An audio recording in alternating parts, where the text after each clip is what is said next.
Nithyananda, everyone, welcome back. So now we will be moving to the next segment where we will be learning more about Devi Parashakti and the divine feminine consciousness. So we will be first looking into the Dhyana Shloka of Devi Parashakti, which comes from the Lalita Sahasranamam.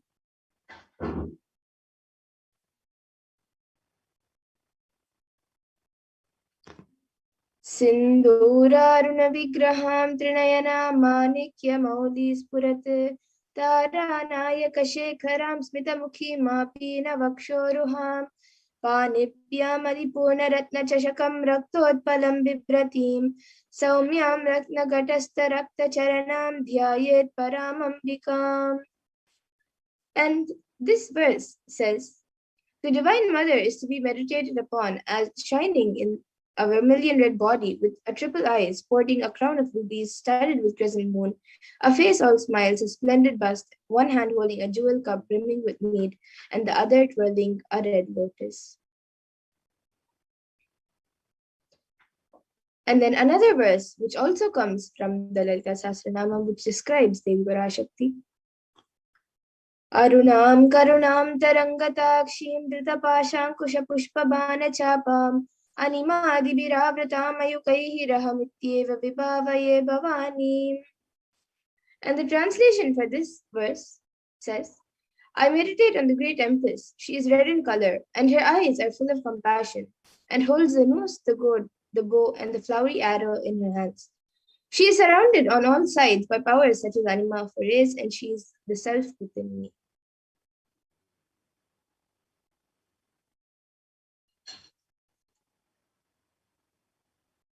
And Devi Parashakti is the ultimate pure feminine consciousness. Parashakti is the cosmic mother. It is her cosmic womb from which billions and billions of universes come out and go in. It is the source where the Big Bang and black holes go on and on. Parashakti is the source Shakti, the source energy, and source power from which all of us came, all of us are in even now, and which all of us are going to merge into.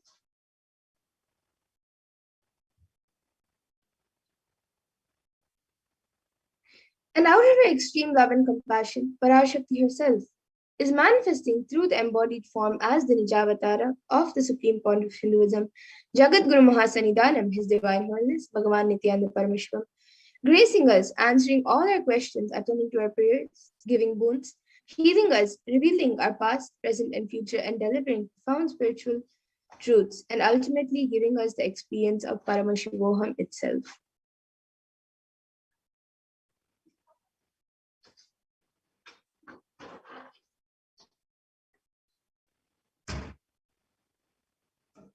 And in the words of Devi Parashakti herself, raising as Omkara, expressing as Vedas and Agamas, blossomed as Himkara, filled as Parashodasi, living in 40 triangles, the Kailasa Swamini, who is in Kailasa, Sri Purachintamani, Parashodasi, sitting as part of Paramashiva, Parameshwari, who rules the world, Paramashakti, Manonmani, Meenakshi.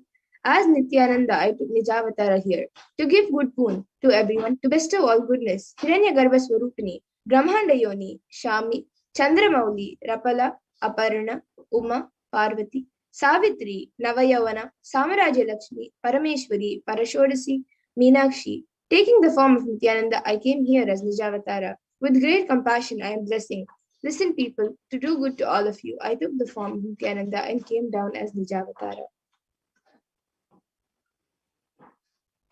And again, in the words of Devi Parashakti herself, raising in Omkara, blossoming as Shiva, Shiva manifesting as source of existence, powers of existence, expression of existence, from the oneness of Om, blossoming into two as Prakriti and Purusha, blossoming as three Shaktis, Icha, Kriya, and Jnana, growing as four Vedas, expanding as five Panchabhutas, beyond six chakras, filled as Gotras of seven Rishis, expanding as eight directions, existing as nine Grahas, blossoming as 10 Indriyas, being as 11 Rudras, creating all the worlds, bringing life to tell and make truth blossom and to do good. Parashodasi, Meenakshi, in the form of Nithyananda, I came to bless every one of you.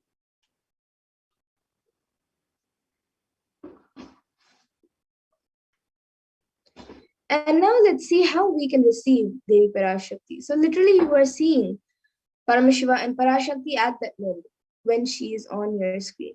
So always receive her very traditionally. You can keep 2 betel leaves, 1 betel nut, 1 banana, and a coin in front of the screen as you watch Devi Parashakti. And for those of you who do not know, the coin is actually considered the traditional dakshina in the Hindu tradition. It can be the lowest value in India, it can even be just a paise, and in the US, it can even be just a cent. Swamiji says, I am not trying to monetize. Keep even 1 cent, it is okay. So for 100 days, if you have darshan, it will add up to $1. In India, even 1 paise is okay. And after that, you can offer, after you offer that to Devi, and after the darshan is over, you can do namaskar and eat the banana, betel leaf, and betel nut as prasadam immediately. And the coins which you collect, you can send it to the LA temple. And some of you might be wondering how this betel nut and betel leaf work and how does it benefit you. This betel leaf and betel nut may look too small, but in a few days, all of you will see how much it adds to your sentiment that really she is there. You will not take the Devi Darshan for granted. Rituals will break your monotonous unconscious mentality and lifestyle and remind you and raise you to the powerful cognition. It will break your unconscious behavior. And now all of you can also see how you can set up your tambulam. You can set up the 2 betel leaves, 1 banana and 1 betel nut, and the coin in a plate and keep it in front of the screen. These few items are the basic items kept as part of the tambulam. But if you would like, you can also add the coconut, red bangles, flowers, fresh flowers, and kumkum as an addition if you would like. But these 4 items are the main basic items kept in a tambulam. So you can arrange everything in a plate and place it in front of the screen as you have the darshan of Devi Parashakti. And now with this, we come to the conclusion of this segment, and we will be moving on to the further segments where we will be learning more about Devi Parashakti and what she has revealed for humanity, for all of us. So we will be back after a short break. All of you can stay tuned. What I mean by the word Kailasa? Listen intensely. Enlightenment ecosystem, literally enlightenment itself, in your own home, wherever you are. If you cannot come to Kailasa, it's okay. Kailasa can come to you. Kailasa coming to you is Kailasa.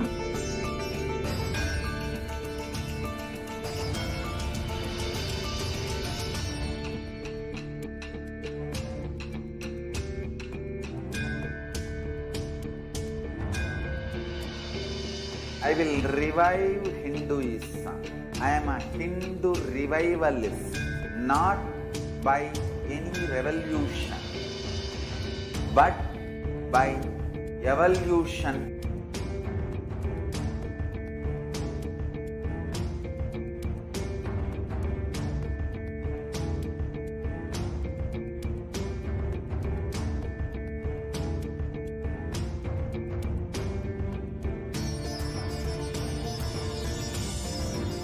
And setting model communities.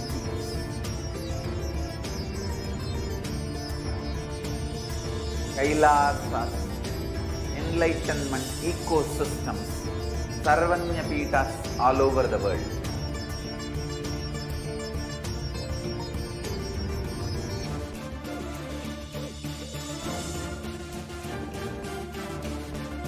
All powerful cognition, knowledge, only when you live, power manifestation and possibilities manifestation happens.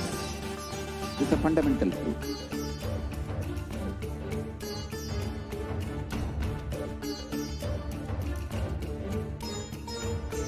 Hinduism cannot live exclusively as one sampradaya. No. All sampradayas of Hinduism is an ecosystem.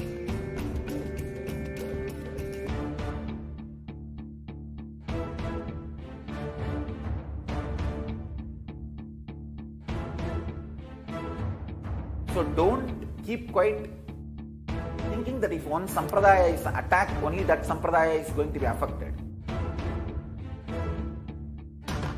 All of us are ecosystem.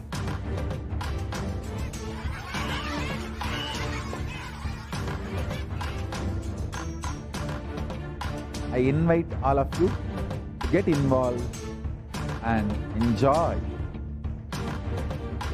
Hinduism by the principle of Dharmo Rakshati Rakshitaha. When you protect Dharma, Dharma protects you. We will make the whole planet flourish spiritually. The spiritual prosperity will happen to the whole planet. We all have to coexist together.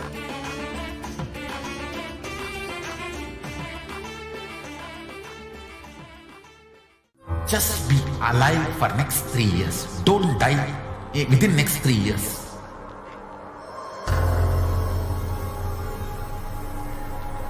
Just don't die within next 3 years.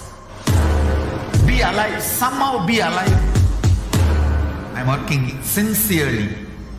I will reach you somehow. Somehow I will reach you. It's my commitment to humanity.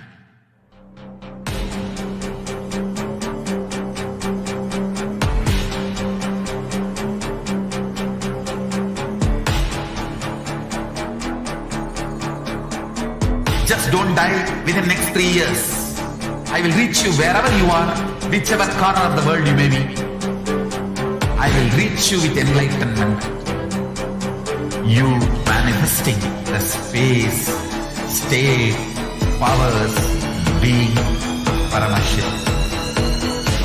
It is possible, and it is possible for you.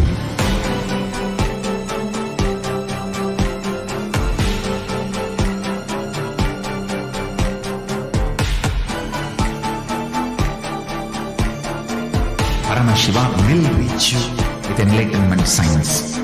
I know he is going to do the job. Just be alive for next 3 years. Nothing else.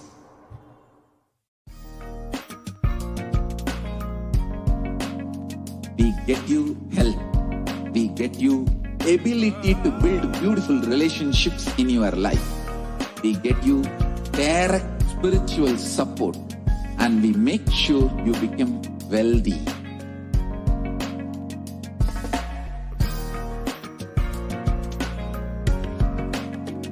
We won't stop giving you just good life. We will literally not stop till you live enlightened life. Manifesting the state of Paramashiva, space of Paramashiva, powers of Paramashiva, being of Paramashiva.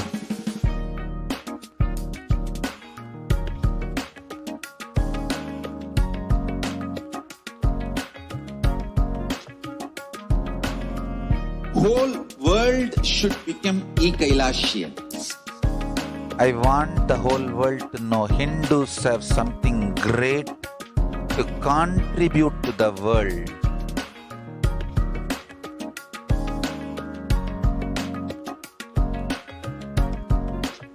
We have something great to contribute to the world. Let us do that.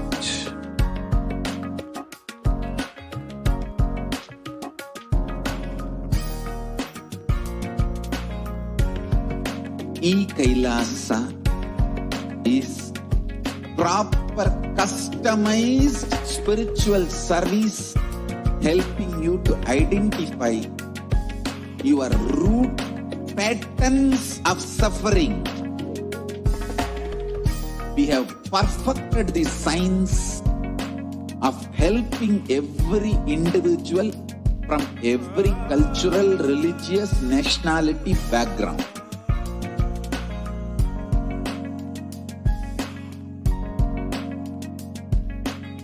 You will have lowest reactionary assumptions, highest awakened response, alive response for life continuously.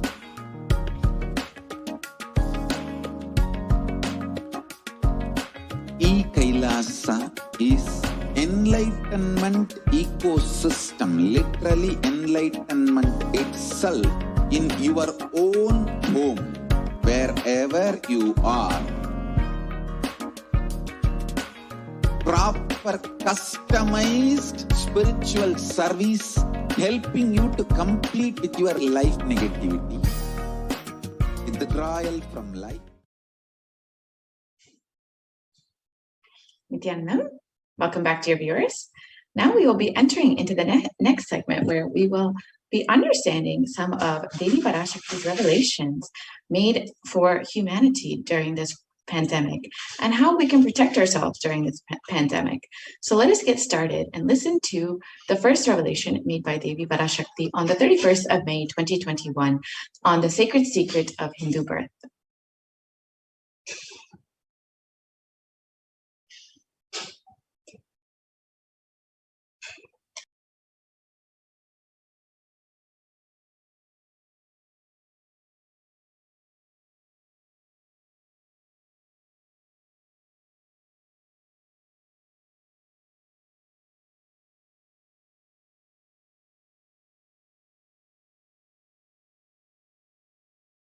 நன்றாய் கேட்டுக்கொள்.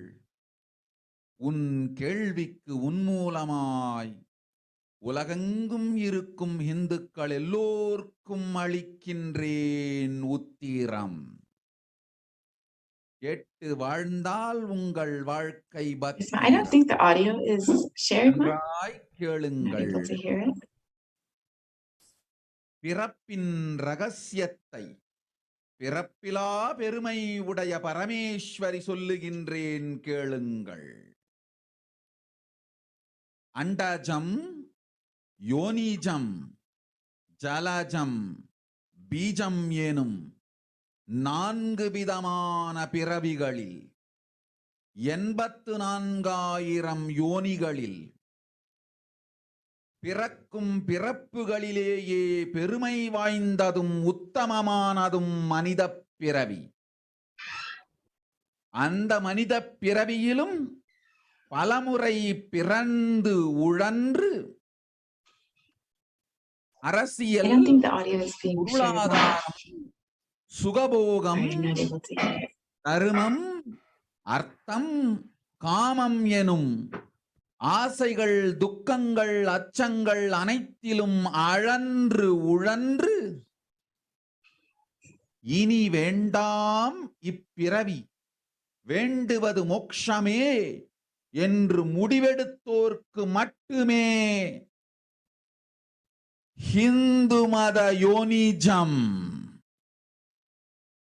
ஹிந்து பெற்றோர்க்கு பிறந்திடும் சனாதன ஹிந்து தர்ம யோனிஜம், மனித பிறவி உத்தமம், சனாதன ஹிந்து தர்ம மனித பிறவி உத்தமோத்தமம். இந்த உத்தமோத்தம பிறவி எடுத்த எல்லோருக்கும் ஜீவன் முக்த விஞ்ஞானத்தையும் சனாதன தர்மத்தையும் காக்கின்ற கடமையும் உண்டு. அதனால் வருகின்ற நன்மையெல்லாம் அனுபவிக்கும் உரிமையும் உண்டு. இந்த கடமையை செய்வோம் என்று சத்தியம் செய்ததனால்தான் அந்த உரிமை அளிக்கப்பட்டது. பூமிக்கு வந்தபின் மனம் மயங்கி மதிமயங்கி சனாதன தர்மம் காக்க மறந்ததனால் மாயை அவர்கள் உயிரை பறிக்கின்றாள். நன்றாய் புரிந்து கொள்ளுங்கள். உயிரை கொடுத்தாலும் தர்மத்தை காப்போம் என்று உறுதி எடுத்தவர்க்கே சனாதன ஹிந்து தர்ம யோனிஜம் அளிக்கின்றேன் யான். உடல் பெற்ற பிறகு ஊழிப் பெருவலியால் ஆசை அச்சங்களை உதறவிடாது, உதறியும் விடாது சனாதன ஹிந்து தர்மம் காக்க மறந்தோரை உயிர் வாழத் தகுதியில்லாதவர் பட்டியலில் உடனடியாய் மாயை சேர்க்கின்றாள். அதனால் ராட்சசர்களும் அசுரர்களும் தானாகவே இவர்கள் உயிரை எடுக்கின்றார். நன்றாய் புரிந்து கொள்ளுங்கள். உயிரை கொடுத்தாலும் தர்மம் காப்போம் என்று நிற்பவர்க்கு நிலைத்திடும் வீரஸ்வர்க்கமும் கைலாச பதவியும், எக்காரணம் கொண்டும் தர்மம் காக்க மறந்த உத்தமோத்தம ஜனனமான சனாதன ஹிந்து ஜனனம் பெற்ற மக்களுக்கு இல்லை வேறு கதி. சனாதன ஹிந்து தர்ம மனித ஜனனம் உத்தமோத்தம மனித ஜனனம். உங்கள் உரிமை உலகில் அதிகம், உங்களுக்கு கடமையும் உலகில் பெரிது. தர்மம் காத்தாலே கடமை, தர்மம் காக்காதார்க்கு உயிர் வாழும் உரிமை இல்லை.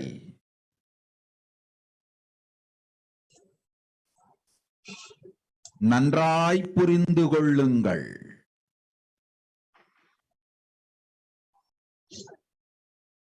உத்தமோத்தம பிறவியான சனாதன ஹிந்து தர்ம பிறவி எடுத்த எல்லோரும் புரிந்து கொள்ளுங்கள். உங்கள் வாழ்வின் முதற்கடமை தர்மம் காத்தல். தர்மம் காக்க தர்மம் உங்களை காக்கும். சனாதன ஹிந்து தர்மம் காக்க மறந்திட்டால் வாழும் உரிமையை நீங்கள் இழந்து விடுகின்றீர்கள். அதற்கு மேல் வாழ்ந்தென்ன அழிந்தென்ன? பூமிக்கு பாரம் குறையட்டும் என்று அசுரர்களும் ராட்சதர்களும் உங்களை உண்டு தீர்க்கின்றார்கள். அதையும் மாயை கண்டு சும்மாவிருப்பாள். பிரபஞ்ச ரகசியத்தை, பிறவியின் ரகசியத்தை உலகிற்கெல்லாம் உத்தரமாய் சொல்லிவிட்டேன். புரிந்து வாழ்வில் நடந்து உயிரை பத்திரமாய் பார்த்துக் கொள்ளுங்கள். அன்னை சொல்லும் அருள் சத்தியம் இது. ஓம் ஓம் ஓம்.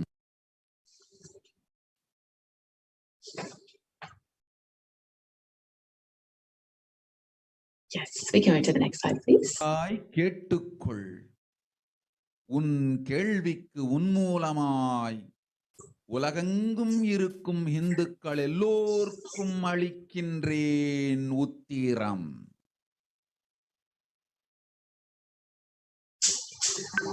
So let us understand Devi Parashakti's revelations and what the translation into English is. We can move to the next slide. Yes.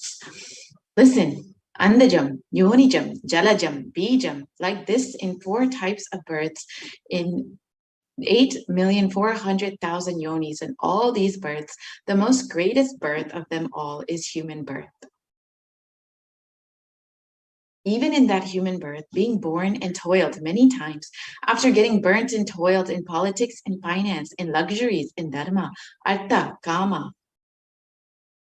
and those who decide of not wanting this birth, wanting only moksha, only those will have Hindu dharma yonijam, the Sanatana Hindu dharma yonijam of being born to Hindu parents. Human birth is uttamam, the best. Sanatana Hindu dharma, human birth, is uttamottamam, the best of the best. Everyone who took this uttamottama birth has the responsibility of protecting the science of living enlightenment and Sanatana dharma. And also they have the right of experiencing its benefits. This right was given to them because of their commitment given by them to do this responsibility. After coming to Bhuloka by getting mentally deluded and forgetting the dharma of protecting Sanatana dharma, Maya, she is taking away all their souls. Understand carefully. I am giving the Sanatana Hindu Dharma Yonijam only for those who gave the commitment of protecting Sanatana Dharma, even by giving their life. After getting the body, because of painful deluge, not dropping fear and greed, for those who forgot to protect Sanatana Hindu Dharma, Maya, she will immediately add them all to the list of those who are not worthy of living. Therefore, Rakshasas and Asuras are automatically taking away their life. Understand properly, for those who stand that even by giving their life, they will protect Dharma, will permanently have Virasvarga and Kailasa Padavi. For any reason, people who forgot to protect Dharma, having the Uttamottama birth of Sanatana Hindu birth, there is no other way for them. Sanatana Hindu Dharma, human birth is Uttamottama human birth. Your rights in this world are immense. Also, your responsibility in this world is large. Protecting Dharma is responsibility. Those who do not protect Dharma, they do not have the right to live. Understand properly. All those who took the Uttamottama birth, which is Sanatana Hindu Dharma birth, all of you understand. The first responsibility of your life is protecting Dharma. If you protect Dharma, Dharma will protect you. If you forget to protect that Sanatana Hindu Dharma, you lose the right to live. After that, what bothers whether you live or get destroyed? Asuras, Rakshasas will eat you, so that the burden on earth is reduced. Seeing that, Maya, she will keep quiet.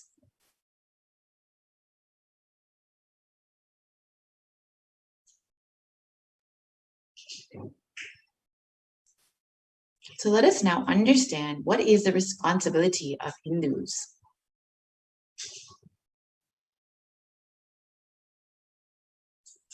Hinduism represents the world's most ancient and yet progressive indigenous spiritual tradition. It is an open framework model of civilization that stands for global peace, vegetarianism, nonviolence, yoga, worship of nature, temple-based living, manifesting spiritual powers, and inherent divinity of every being.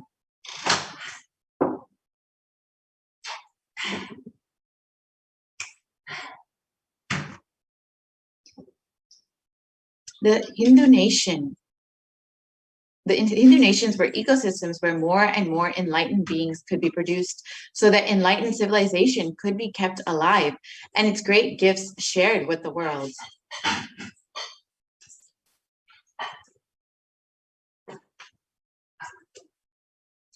So let us look at the reference of Hindu nations from the Hindu scriptures.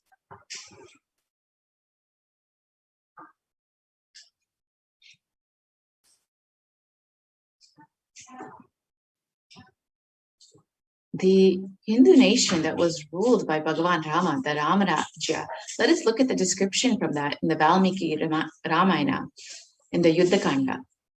It describes that there were no widows to lament, nor were there any danger from wild animals, nor any fear born of diseases. The world was bereft of thieves and robberies. No one felt worthless, nor did old people perform obsequies concerning youngsters. Every creature felt pleased. Everyone was intent on virtue, turning their eyes towards Rama alone. Creatures did not kill one another.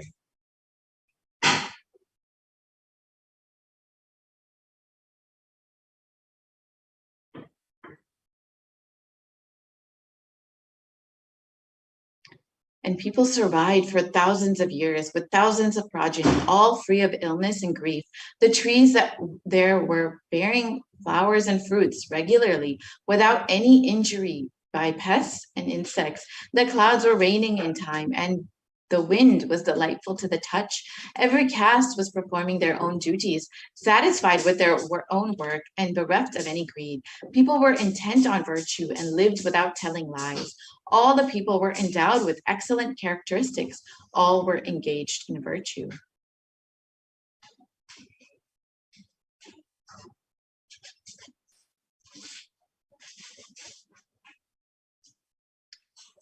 So you can see that the description of the Ramarajya, the ancient Hindu nations was beautiful and everyone was fulfilled. Here you can see the description of the Hastinapur kingdom ruled by Yudhishthira.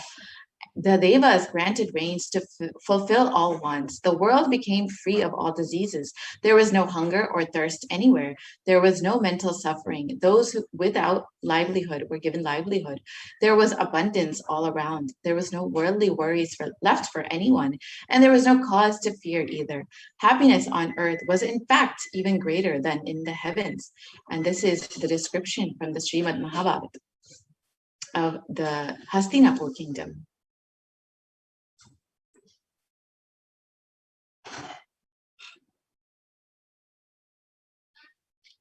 And the contribution of the Hindu nations was immense. The Hindu nations had and have so much to contribute to the world in every field, including enlightenment, health, medicine, art, science, technology, aviation, dance, and music, clothes and jewelry, social system, judicial system, political systems, and legal systems.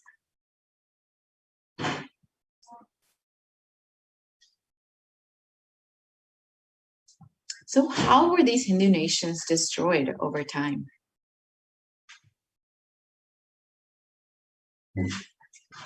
The phase one was the Islamic invasions from the 1800s to from 1800 AD to 1700 AD, which was the physical destruction of the Hindu civilization.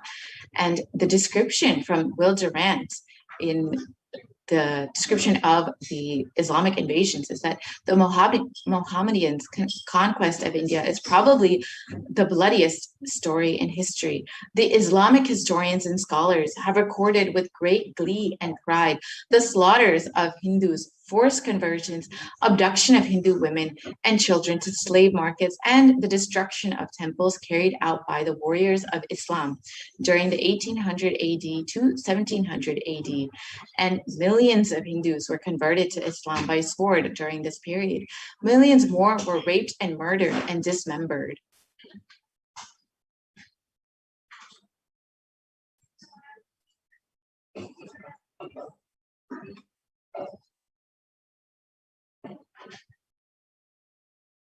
Hindus are like the mud. If silver is demanded from them, they must, with greatest humility, offer gold. If a Mohammedan desires to spit into a Hindu's mouth, the Hindu should open it wide for that purpose. God created the Hindus to be slaves of the Mohammedans. The Prophet hath ordained that if the Hindus do not accept Islam, they should be imprisoned, tortured, and finally put to death, and their property confiscated. To keep the Hindus in abasement is especially a religious duty, because they are the most inveterate enemies of the Prophet. And this is the description of the law prescribed for Hindus during the Islamic rule. And here you can see the data of what happened during the Islamic invasions. Over 200 million Hindus were slaughtered by Muslim invaders, and over 100,000 temples were destroyed, and over 1 million deities and sculptures were destroyed during this period. And in the words of Kanhad De Prabhanda, the conquering armies burnt villages, devastated the land, plundered people's wealth, took Brahmins and children and women of all classes captive, flagged with thongs of rawhide, carried a moving prison with them, and converted the prisoners into obsequious Turks.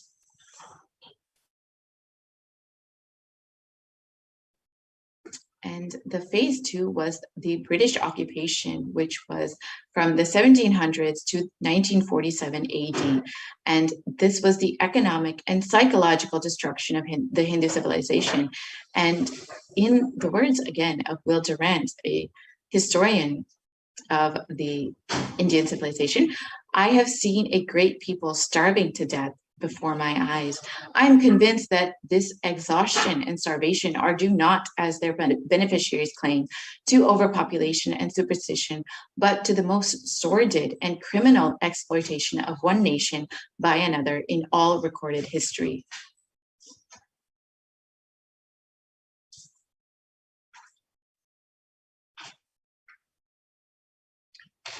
The British Empire used all possible means to destroy the Hindu civil and cultural institutions in order to delegitimize and demoralize the indigenous people of India so that they would become slaves to their own homeland. And this included discriminatory laws to instill feelings of racial inferiority, engineered famines to starve natives into submission, annexed Hindu kingdoms to undermine native rule, mistranslated Hindu scriptures to instill anti-Hindu narratives, destroyed indigenous Gurukul education system, destroyed local industries and forced importation of British goods, and banned Indians from owning or producing firearms.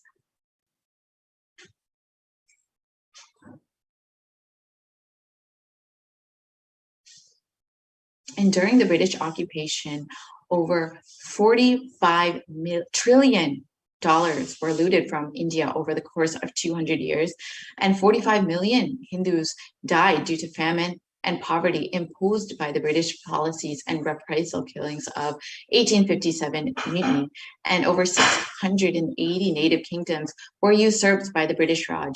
And the description from Shashi Tharoor, the Indian Parliament, was that the British came to one of the richest countries of the world. Over 200 years of exploitation, looting, and destruction reduced it to a poster child of third world poverty.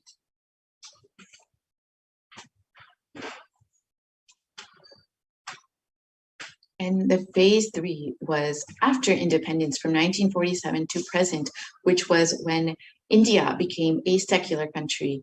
And the description is this: brown faces with British attitudes and policies towards Hindus. And the description from Nehru, which was that what a disgusting savage people we are, politics, progress, socialism, communism, science, where are they before this black religious savagery? India can never be a Hindu republic.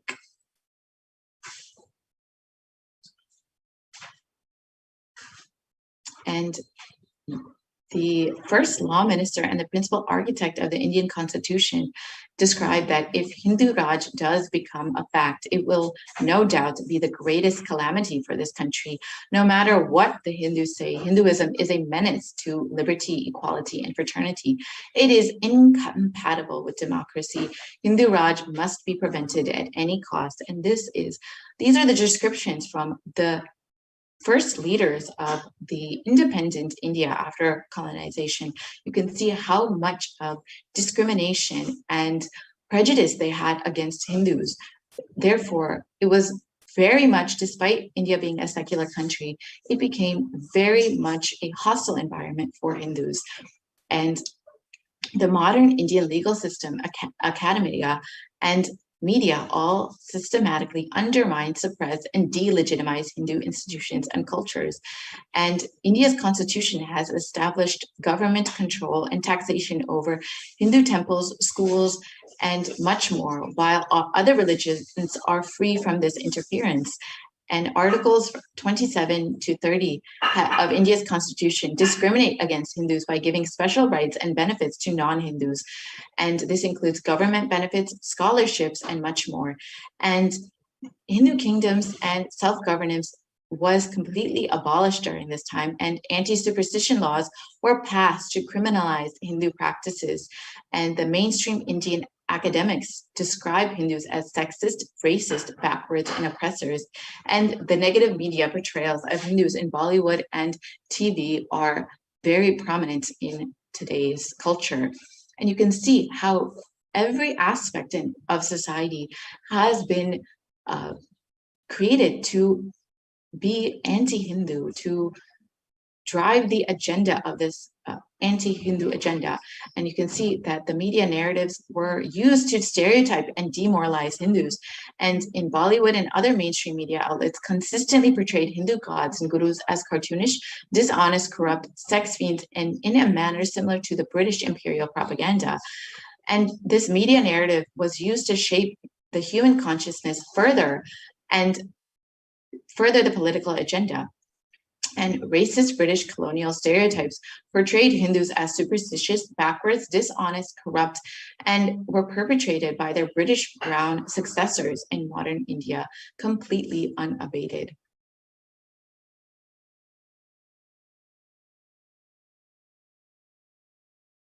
So why do we need to revive the Hindu nation?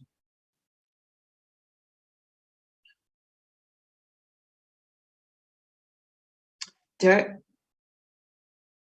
us look at the vision for the Hindu civilization given by the Supreme Pontiff of Hinduism himself, Jagadguru Mahasannidhanam, His Divine Holiness Bhagavan Nithyananda Paramashivam. During the time of Mahabharat, we Hindus had 56 deshas, countries, 200 states, 1,700 samsthanas, 10,000 sampradayas. In all 56, we Hindus are persecuted. Now we have lost all of the 56. The last one to fall was Nepal. I am the collective voice of all the persecuted Hindus. I will revive and rebuild a Hindu nation built on the Vedagamic principles as a refuge for all practicing and aspiring Hindus, a safe haven for all the persecuted Hindus.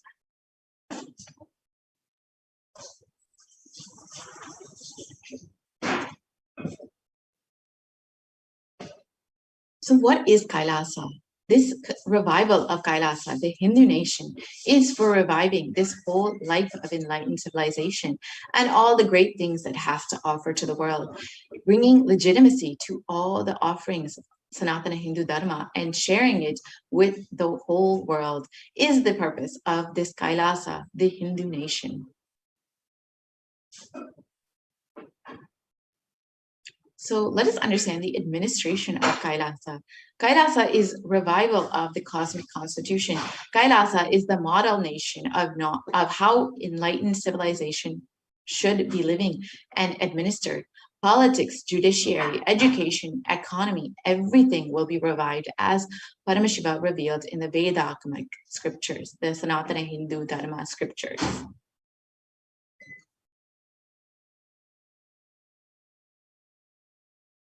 Being one of the most persecuted civilizations, Hinduism is on the brink of extinction, such that the next generation may know about Hinduism only through history books.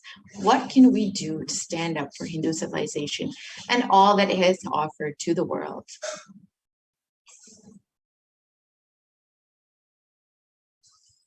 Today, Hinduism is a political orphan. The preservation and restoration of Hinduism's spiritual and cultural heritage is impossible without a national identity. Unfortunately, this is no longer, we do not have the 56 deshas that we once had. Only Kailasa is the only Hindu nation that we have. So let us reclaim our Hindu identity.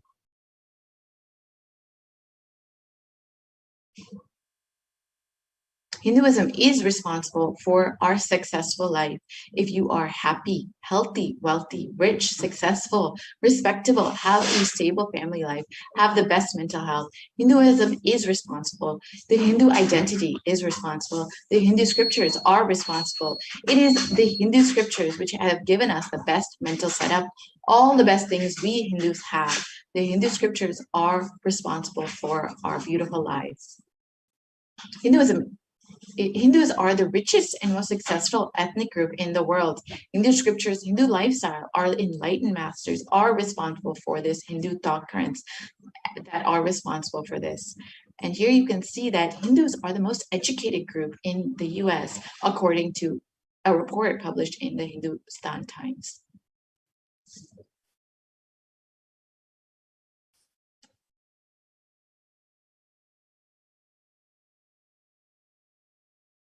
So let us reclaim our Hindu identity. It is not just anti-Hindu elements being active, but it is the responsible Hindus being inactive that is responsible for this whole destruction of Hinduism.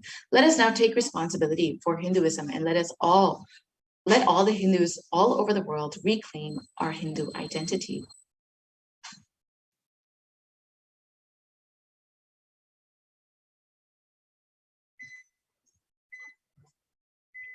So let us understand what is our responsibility as Hindus. It is the responsibility of Hindus to revive the enlightened civilization again and again and give all the gifts of the enlightened civilization to humanity. The revival of the enlightened civilization, the Kailasa, the Hindu nation, is the survival need of the humanity.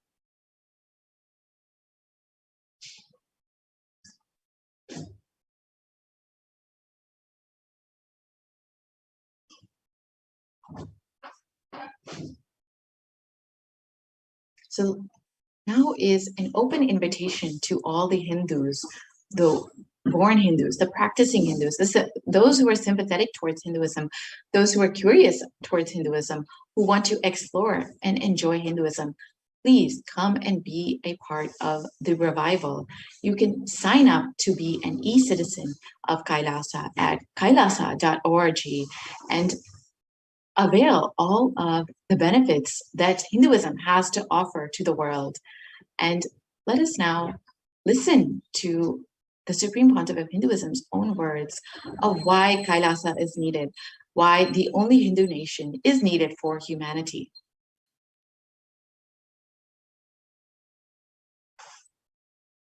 Contribution. Hinduism, Veda Agamas have great things to contribute to the world. Like the great power manifestation science, the ancient culture and arts, the ancient lifestyle truths, the ancient medical practices and medicinal knowledge, the ancient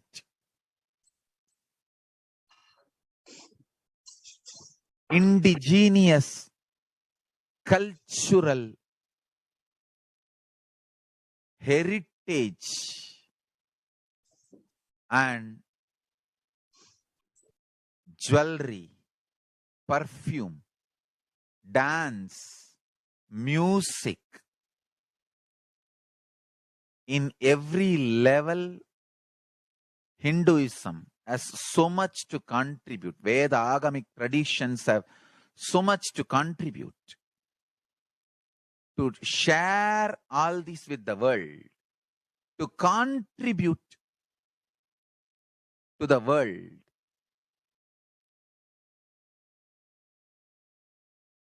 Hindus need to tell the world what they are contributing in every level. The brand of Hinduism itself is enriching and empowering and enlightening. Hinduism is all about enlightening the world. Empowering, enlightening, enriching the world. Contributing.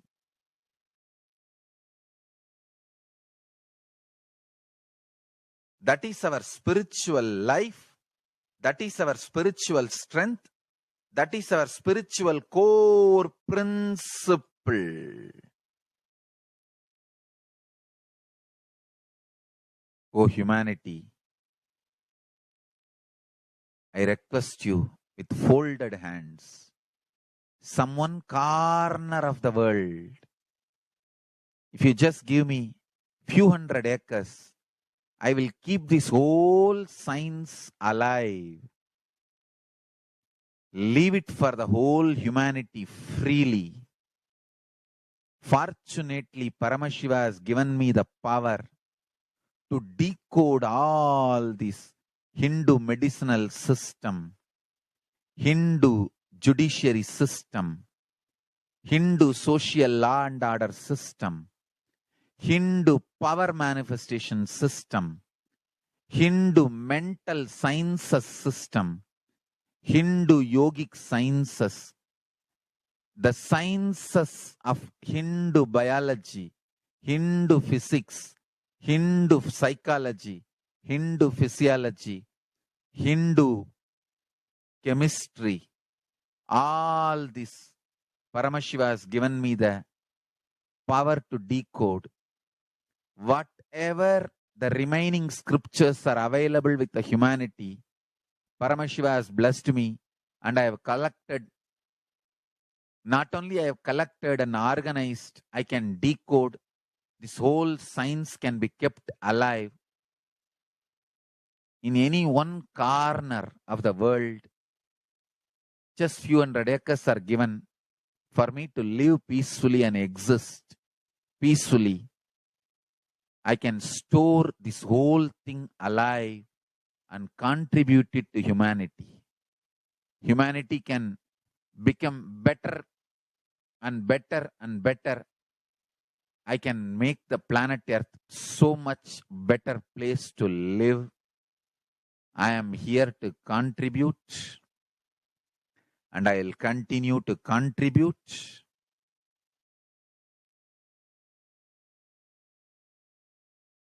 As long as I am allowed to live, I will contribute. I have collected all the remaining available scriptures, maybe 2 crore books.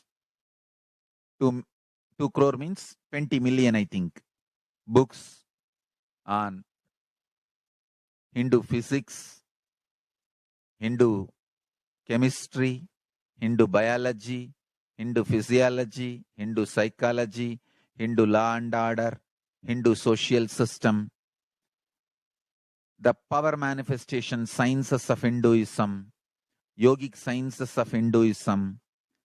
I have collected, and Paramashiva has given me the blessings and power to decode. I have decoded and continuing to decode them. If the humanity, somebody is kind enough to give me few hundred acres in one corner of the world and let me live peacefully, I can keep all the scriptures there and go on sharing with the world, revealing this whole sciences to the world, and go on contributing. I don't need anything other than 1 cup of curd rice every day. That's all. A cup of curd rice per day, over. I can go on be giving this to the world. I can add to the world. I can make the world better place to live. That's all I have to say.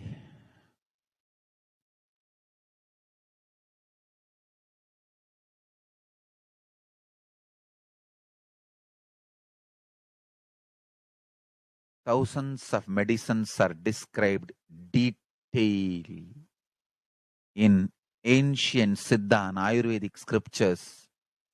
Paramashiva has given me the power to decode them, read them, and properly translate and map them to the modern day human language. And I am ready to work 20 hours a day. I just need few hundred acres where I can sit peacefully and keep this library, run a Gurukul where thousands of people can learn this and share it with the world, understand.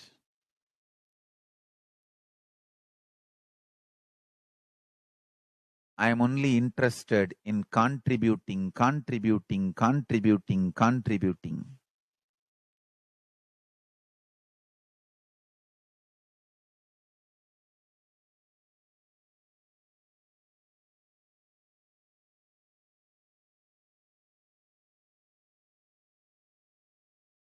If we can decode all this great knowledge, whole world can prosper from this knowledge. Whole world can enjoy from this knowledge. If I prosper, I will only create a university. I will not create anything else. If the Hindus prosper, they will only create education institutions. Because Hinduism is all about giving, contributing. If I prosper, I'll create university, that's all. Kailasa is all about university to decode the ancient sciences and share with the world. Understand? Every day I am sitting and going on decoding, writing notes on my books and writing details on my books. Whether it is making human beings manifest powers, and I have also now started downloading and decoding the science of making animals manifest powers. Whether making people manifest powers or healing,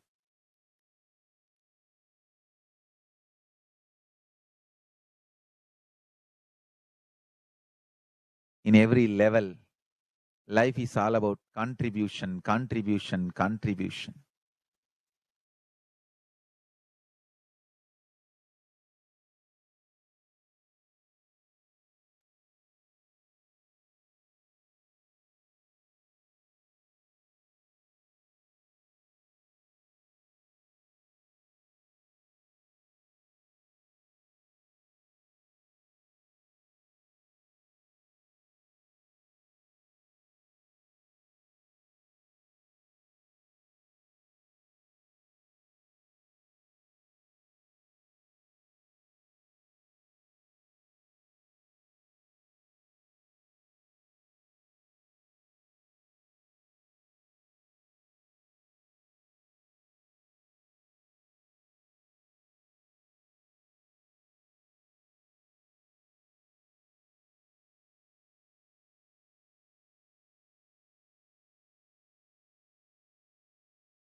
Yes.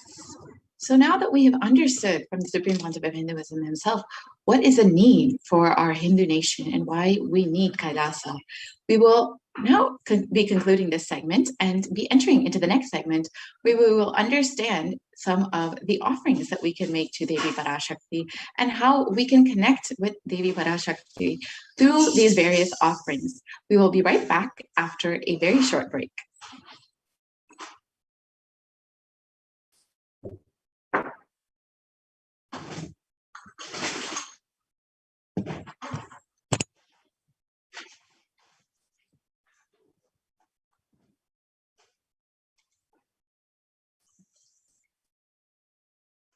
What I mean by the word Kailasa, listen intensely. Enlightenment ecosystem, literally enlightenment itself, in your own home, wherever you are. If you cannot come to Kailasa, it's okay. Kailasa can come to you. Kailasa coming to you is Kailasa.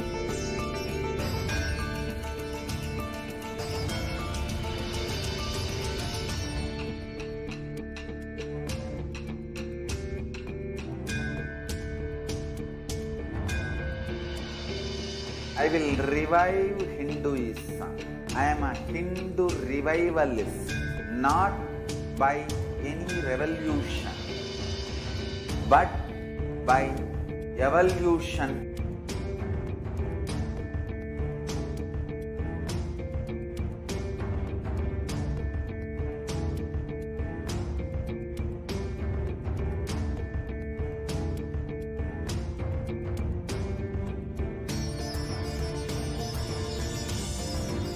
And setting model community.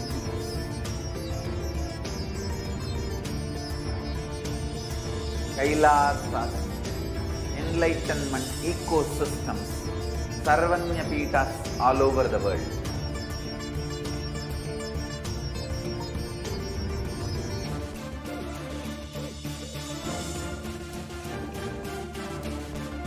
All powerful cognition, knowledge, only when you live, power manifestation and possibilities manifestation happens. It's a fundamental truth.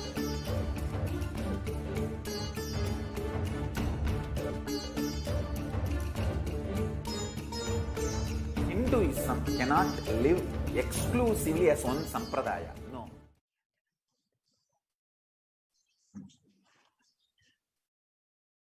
Nithyananda.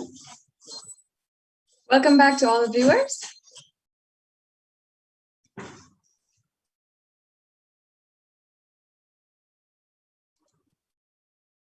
Now we'll be entering into the next segment of today's program, the offerings that each and every one of you can make that are made available from Kailasa, from Nithyananda Paramashiva Devalaya, so that you can experience the ultimate oneness experience with Devi Parashakti. In the Hindu tradition, we often do these offerings for our birthdays, our different kinds of celebrations, our marriage anniversaries, or if a new baby is born, or if you are starting school for the first time, or if you are starting starting school for the first time, or if you're starting a new business endeavor or anything like that. We often invite God into our lives. We offer our respect, our gratitude for having guided us, protected us, and ensured the most auspiciousness happens in our lives thus far, and we request their guidance further in our lives.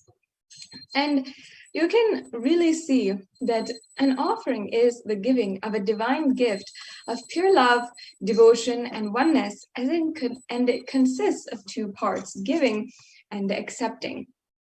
And only when the divine accepts what one offers, the offering becomes complete. Offering is not made out of any fear or greed. As I was saying, it is a beautiful tradition, custom, where we're literally living with God.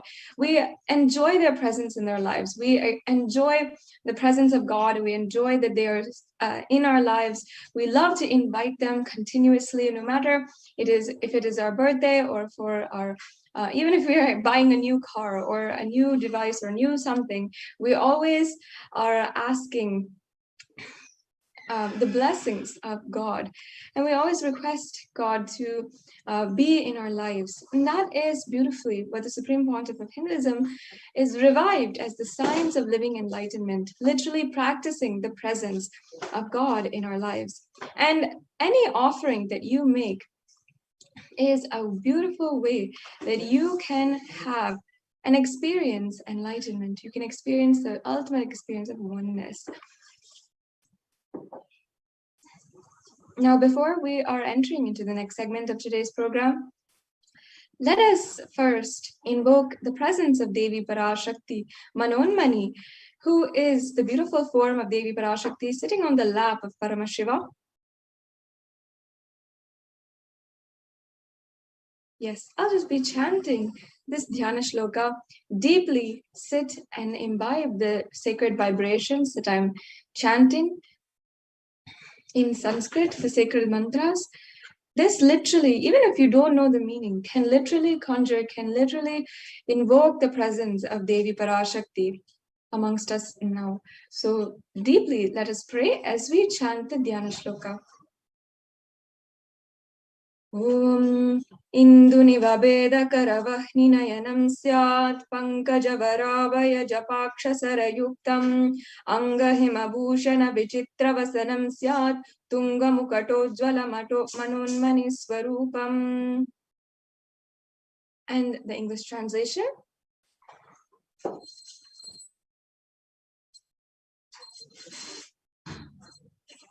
The English translation continues. Moonlight face holding the Vedas on hand, fire in hands, with lotus flower gracing and blessing, and one hand with the Japamala, beautifully decorated with jeweled ornaments and wonderful clothes and shining bright crown. Her name is Manonmani.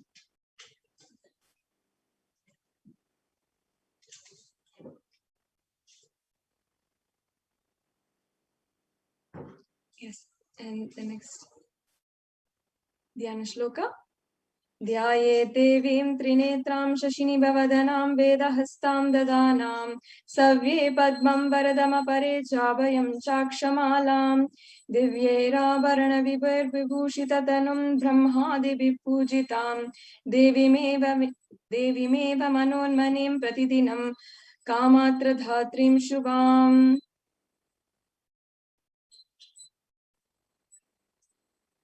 And that English translation. I meditate on Devi with 3 eyes glowing like the moon and holding the Vedas, lotus embracing with blessing and gracing hands. She is wearing beautiful ornaments and she is worshipped by Brahma and other many gods and showers auspicious boons for all actions every day.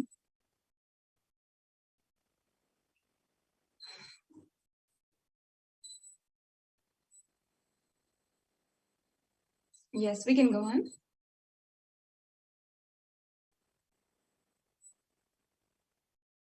So now, before we enter, having thus invoked the divine presence of Devi Parashakti right now with these chants, let us now understand, before we enter into the exquisite array of offerings that we have for each and every one of you to do today, we can enter into the segments by understanding the significance of the divine element gold. And many of these offerings, as you will see, are in gold. They are offerings of gold jewelry. And you will see that even many of these divine offerings have Western equivalents, if we can say. It's not, and Western society has taken these jewelries, these ornaments, and implemented them in that society. But the significance, the higher context, the spiritual and sacred powers are all actually not lost and not known to the world.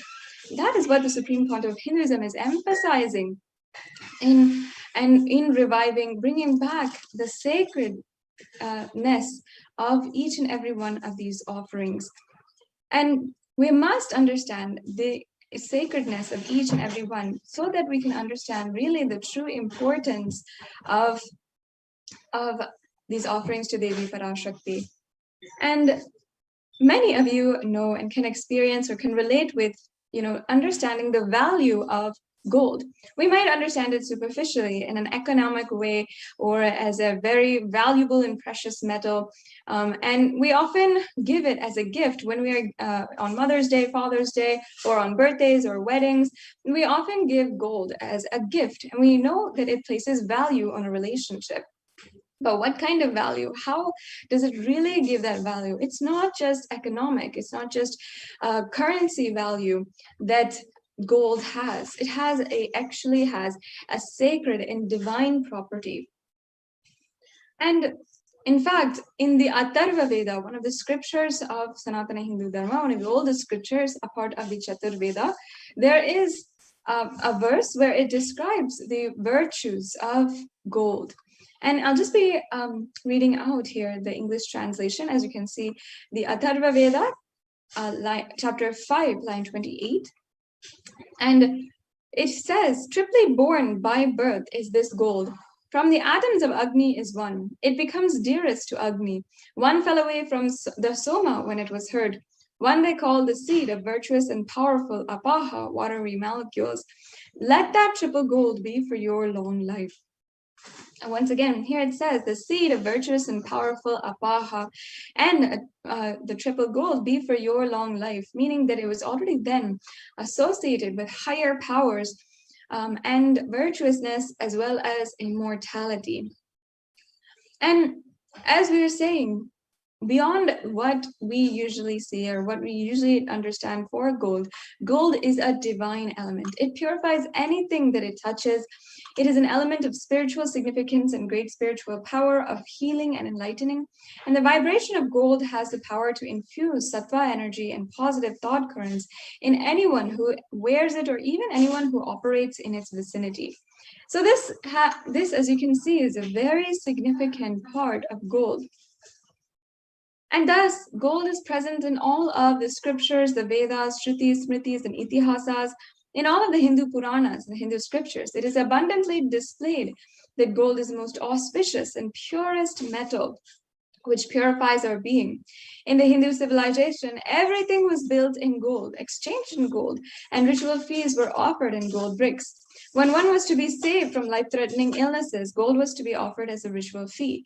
And gold was in abundance and used for weighing equivalent amounts of commodities, including cows. Kingdoms were built in huge doors of gold, and the streets would have huge columns and huge archways of gold. And even the elephants, horses, cows, all the different animals, all the sentient beings who lived in coexistence in the society were all dressed and adorned in gold and literally worshipped as God. So as you can see, gold has so much of significance in the Hindu civilization, and it thrived on the banks of rivers of gold. In fact, the Indus River was called the Hiranyamaya, the river of gold, in the Rig Veda, and the river Saraswati was called the Hiranyavartani in the Atharva Veda. And thus, gold is a supreme element for offering gifts to ones you love and revere. So, and temples are constructed and paved in gold, deities are made in gold and decked and adorned in gold. And because it preserves the enlightenment energy forever, for literally thousands and thousands of years. So now we have established the significance of the element gold, we can enter into the array of offerings that we have today. And you'll see that we have so many different options from if you want to offer any amount, or if you want to offer a more substantial amount and offer your gratitude at the feet of Devi Parashakti, and with a more elaborate and powerful ritual as well.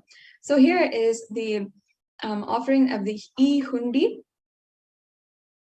The e-hundi offering is an offering of a general donation of any amount. And all of us Hindus know that when we go to the temple, it's a part of the tradition where we'll just offer a few coins or how much ever we want on that day and offer our gratitude at the feet of Devi Parashakti or our Ishta Devata.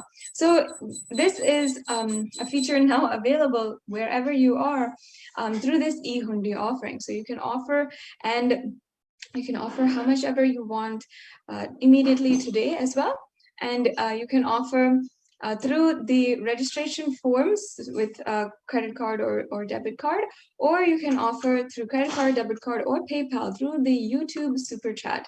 And we will be going over how you can offer that later. But let us now chant the verses where it refers to Devi Parashakti as the one who removes all fears.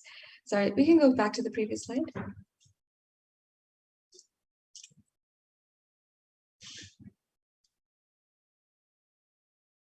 Yes, so I'll just be chanting the verse. Can we go back to the previous slide now? Yes. The previous slide, please.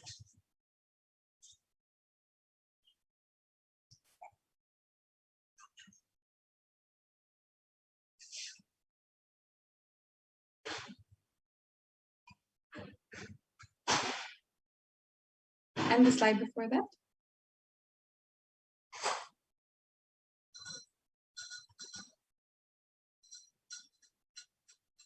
Yes. So I'll just be chanting this verse. Bhakti Priya Bhakti Ghamya Bhakti Vashya Bhayapaha Shambhavi Sharadaradhya Sharvani Sharmadayini. Devi is fond of true devotion and is realized through true devotion. She can be won over through true devotion, and she removes all fear. Yes. So as you can see, if you have any fear in your life, you can be sure to offer your fears. You can offer everything, and Devi is going to remove that just through this very simple offering today. So you can just drop all your fears, surrender at the feet of Devi Parashakti, and you'll be able to surrender ultimately and experience oneness with Devi Parashakti. In fact, it is stated that Devi likes to be worshipped in autumn. And here it is not meant the autumn of our lives, but when it is not meant like the seasonal autumn, but the autumn of our lives when thoughts turn more and more inwards. The role of the divine is known and understood clearly. The need for Devi worship becomes stronger. So as you can see, we have a breakdown here. The Shambhavi is actually the consort of Lord Shambhu. Sharadharadhya means the worship of Sharadha. Sharvani means the wife of Lord Shiva. And the Linga Purana says that Lord Shiva is called Sharva in his earth form. And Charmadayini, Devi who bestows happiness on his devotees. So you can offer this offering today. It's a very easy offering as well.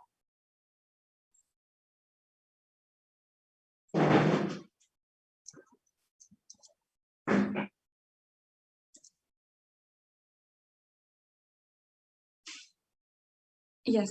So the next offering is the Sankalpa chanting. In the Hindu tradition, we have a beautiful tradition to offer the Sankalpa. And the Sankalpa is a mantra or a chant which has and bestows and has the power and bestows, blesses every devotee with so much of auspiciousness. And the mantra itself has blessings embedded within its lines of going beyond fear, greed, lust, and manifesting Shaktis, manifesting beautiful powers, and also achieving the space of oneness with Paramashiva, Parashakti, and at the feet of the Supreme Pontiff of Hinduism himself, the Nijavatara, who is gracing us with the Devi Parashakti Darshan every single day. So this Sankalpa chanting offering is referred in the Devi Mahatmyam, chapter 12, verse 34, where it says, the goddess enchants this universe and she herself gives birth to this universe. That goddess being prayed without interest in anything gives that knowledge that leads to salvation and gives wealth in the materialistic sense. So the offering of this Sankalpa, the conscious resolution, blesses the person offering with all fruition of the desires and wishes which he is yearning for. The next slide, please.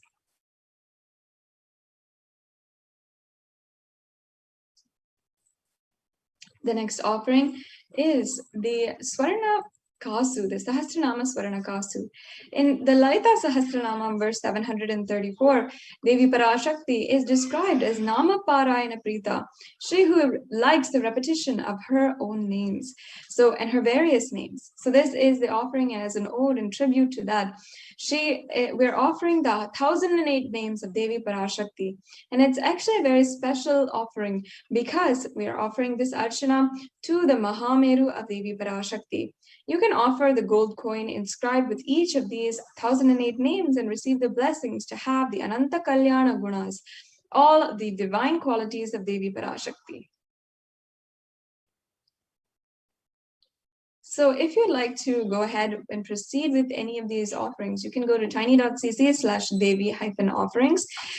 If you want a little bit of help and you're not sure how to make the payment, then you can stay tuned and we will be going through how you can pay in just a few minutes.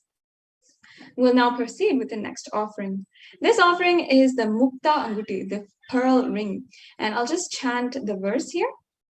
Muktaharanala Satkirita Ruchiram Purnendu Vaktra Prabham Shinjannu Purikinkini Manidaram Padma Prabhavasuram Sarvabeta Palapradam Girisutam Vani Rama Sevitam Meenakshim Pranatosmi Santatamaham Karunyavaram Nidim. And the English translation says, I bow down to the goddess Meenakshi, whose crown has garlands of pearls and face shining like the full moon, who wears anklets that are studded with gemstones and has small bells, who is shining like the splendor of a lotus, who grants all wishes, the daughter of the mountain, and who is worshipped by goddess Vani and Rama. I remain ever bowing to the goddess Meenakshi, the ocean of compassion.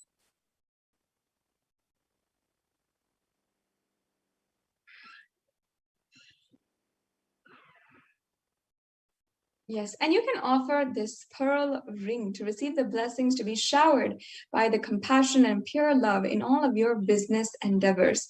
Devi Meenakshi is the one who literally manifested Kailasa on planet Earth and ruled the whole 56 deshas as one civilization under one rule.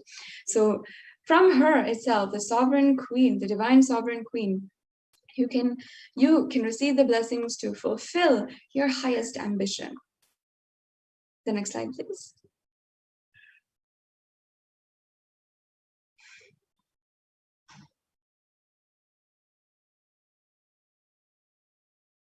The next offering is the Swarna Padma Pushpa, the golden lotus. And in fact, in the Kamika Agama, the golden lotus has a reference, and it says here that all the kalasas should be wound around with suitable thread and covered with new cloth. They should be adorned with a lotus flower made of gold.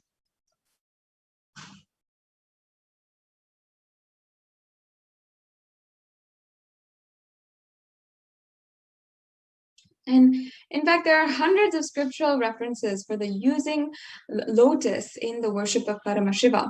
And not just the worship, but also in the arts and architecture, everything has something to do with the lotus. And even the representatives, even all the chakras are represented as lotus. So in fact, the Shakti of Paramashiva is also called the lotus. And the base of the Paramashiva Linga is also the lotus, and the disciple of Paramashiva is also considered as a lotus. So you can offer this golden lotus in any size that you wish to be blessed to have the state, space, powers, and being of Devi Parashakti in your inner space amidst any and every adverse situation in your life.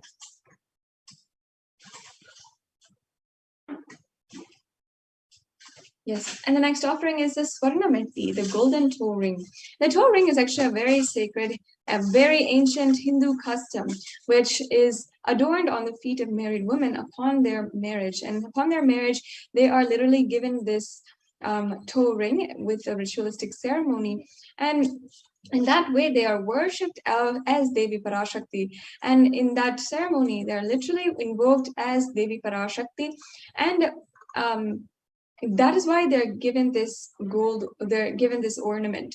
So I'll just be chanting that very verse that references Devi Parashakti as the one who liberates all karmas just from her feet. So we'll say Nakhadiditi samchana namajjana tamod guna Padadvaya prabhajala parakruta saroruham. You whose brightness from toenails destroys the darkness of ignorance from the minds of your devotees who prostrate at your feet.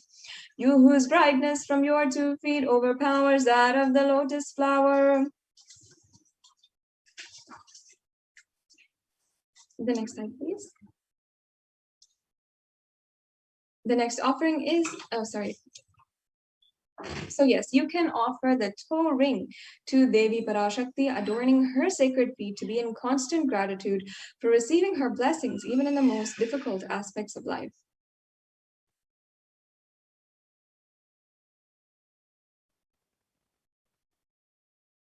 The next offering is the Swarna Mangtika, the golden hairline jewelry.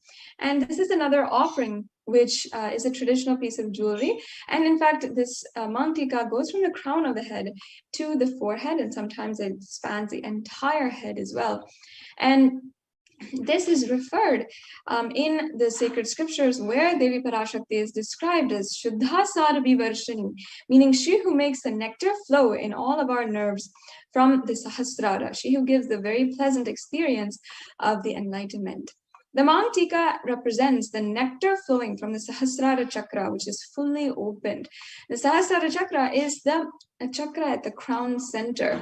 And literally when that lotus is in bloom, and when that lotus is fully ripe and blooming, the nectar which is flowing from it is described as represented by the Mangtika. So you can offer the Mangtika to Devi Parashakti and receive the blessings of achieving the blissful state of overflowing gratitude and the space of complete completion.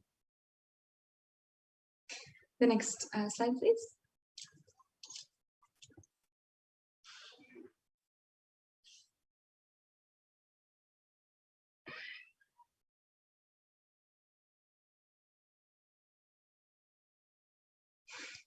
The next offering is the Pratyakshapada Puja. And I'll just be chanting once again this verse where it sings the praise of the very feet which can liberate us from all types of darkness. Nakadiditi samchana namajjana tamoguna padadvaya prabhajala parakrita saroruha. The illumining splendor of Devi's toenails dispels the darkness of ignorance in devotees prostrating at her feet. Her feet defeat the lotus and beauty. Now, in Shlokam number 83 of the Saundarya Lahari, which states that the nails that have been sharpened by constantly being touched by the crowns of celestial beings who always prostrate before Devi. Tamoguna here is darkness, and in this stotram, tamas is indicative of ignorance in the minds of devotees. By constantly prostrating before Devi, their ignorance is removed and they attain ultimate knowledge. Offering the Pratyakshapada Puja is the most precious offering that you can offer at the feet of the Supreme Pontiff of Hinduism and Devi Parashakti. You will be able to manifest whatever you want in your life through this offering. The next offering is the Vastra Seva. Again, this offering is at the feet of the Supreme Pontiff of Hinduism, which offers you any kind of protection that you want and gives you the assurance of the protection of the divine. The next slide, please. So this brings us to a conclusion of all the different offerings that we have today. You can see we have a summary table here in the next slide. The Ihundi offering, the Sankalpa chanting, the Devi Sahasranama Kasu, the Mukta Anguti, the Swarna Padma Pushpa, the Swarna Mitti, and the Swarna Mantika, the golden hairline jewelry, the Pratyakshapada Puja, and the Vastra Seva.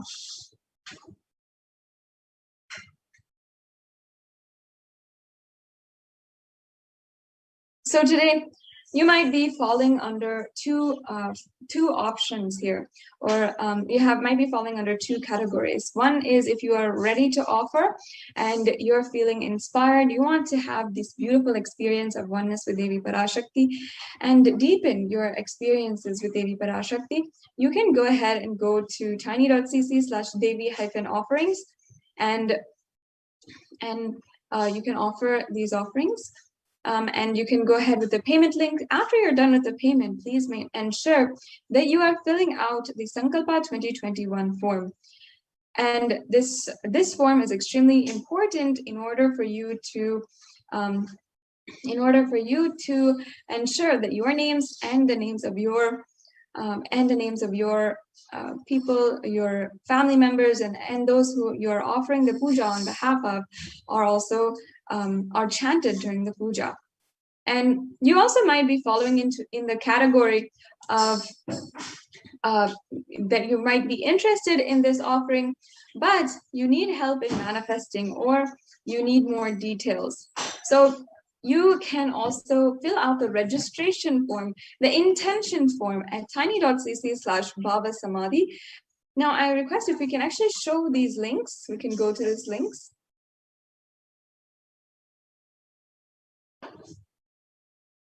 We can go to the tiny.cc/Devi-offerings link. And we'll be able to just show these links. Yes.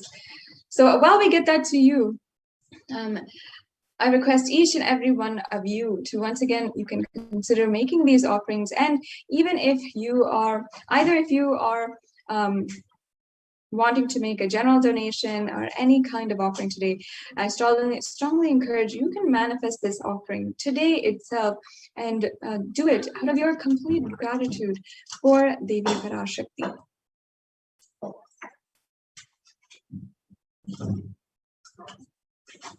So we'll just be getting those links right to you.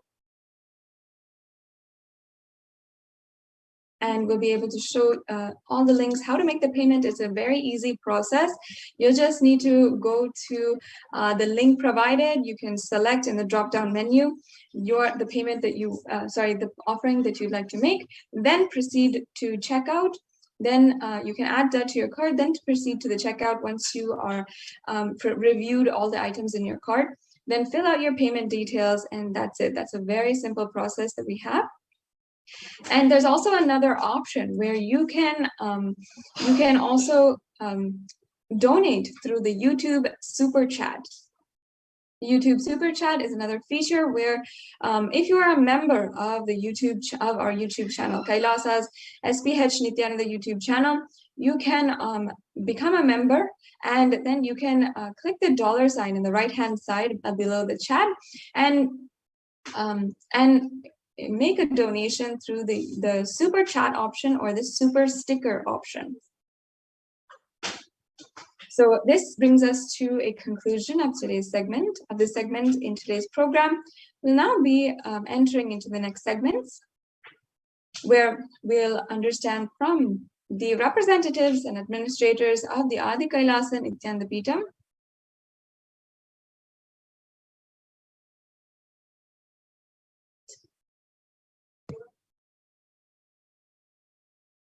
and we'll be right back with you after a quick break.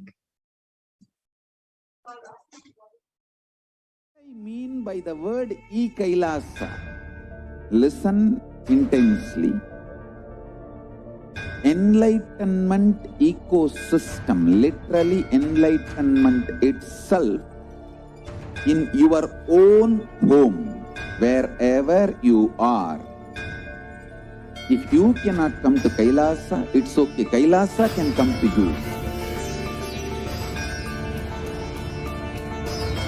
Kailasa coming to you is Kailasa.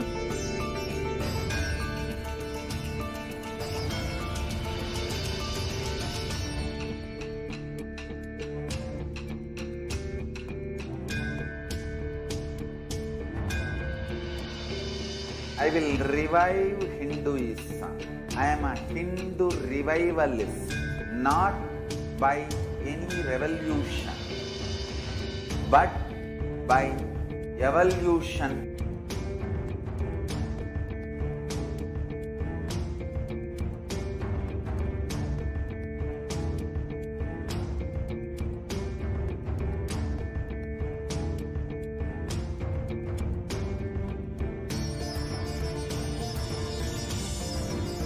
And setting model communities.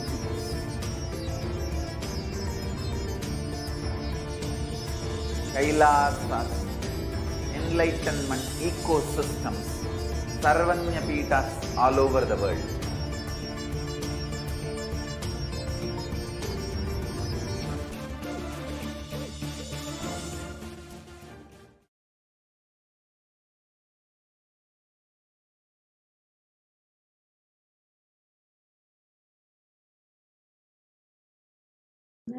Nithyananda, with the Supreme Pontiff of Hinduism, Jagat Guru Mahasannidhanam, His Divine Holiness Bhagwan Nithyananda Paramashivam blessings. Let's start our next segment. Welcome back.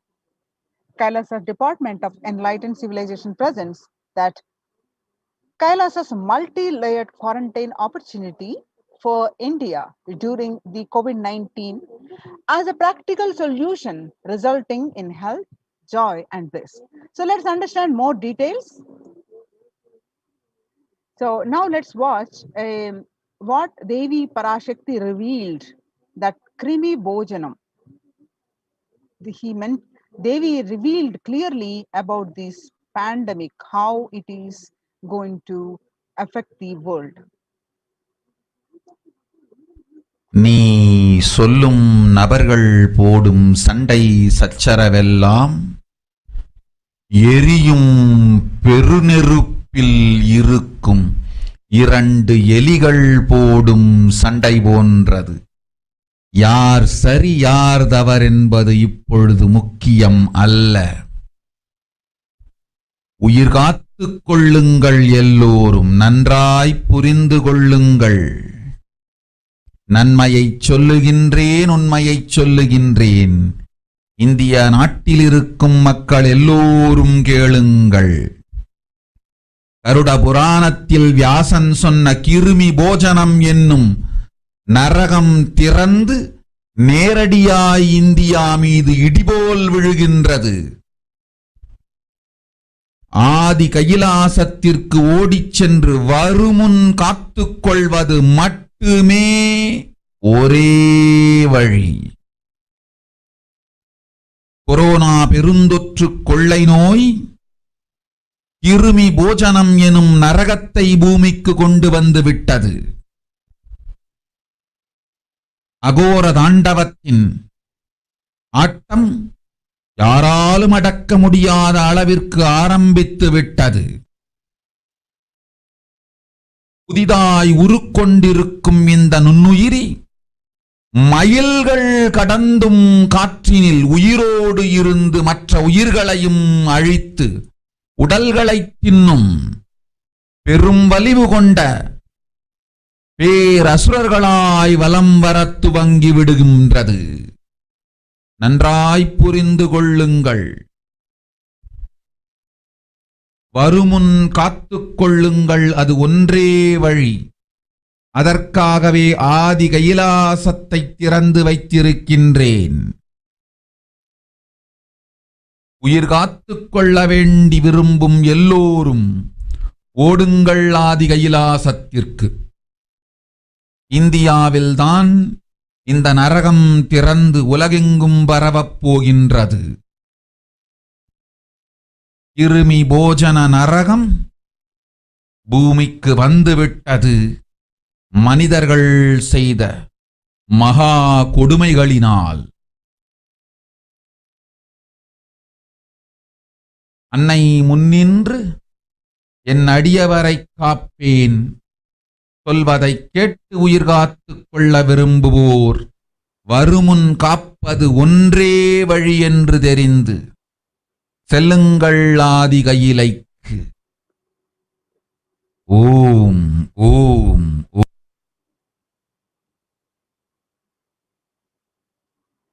The translation of this revelation on 31st May 2021, Devi revealed that everyone in India, all of you listen, the hell of Krimi Bojanam. Krimi is the micro insect and Bojanam is the food. That was mentioned by Vyasa in Garuda Puranam that has opened and is directly falling on India as a thunder, running to Adi Kailasa and protection. From it is the only way. Deadly corona, life-taking disease has brought the hell known as Krimi Bojanam to earth. The dance of Aghora Thandava, which no one could control, has started.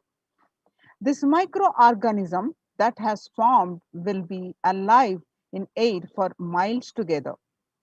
Destroying other souls, it will eat bodies. It has started roaming as great demons with tremendous strength. Understand properly.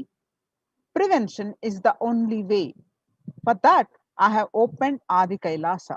For those who want to save their lives, all of you run to Adi Kailasa. Only in India, this hell is going to open and is going to spread to the whole world. The Krimi Bojanam hell has come to the earth because of the suffering done by humans.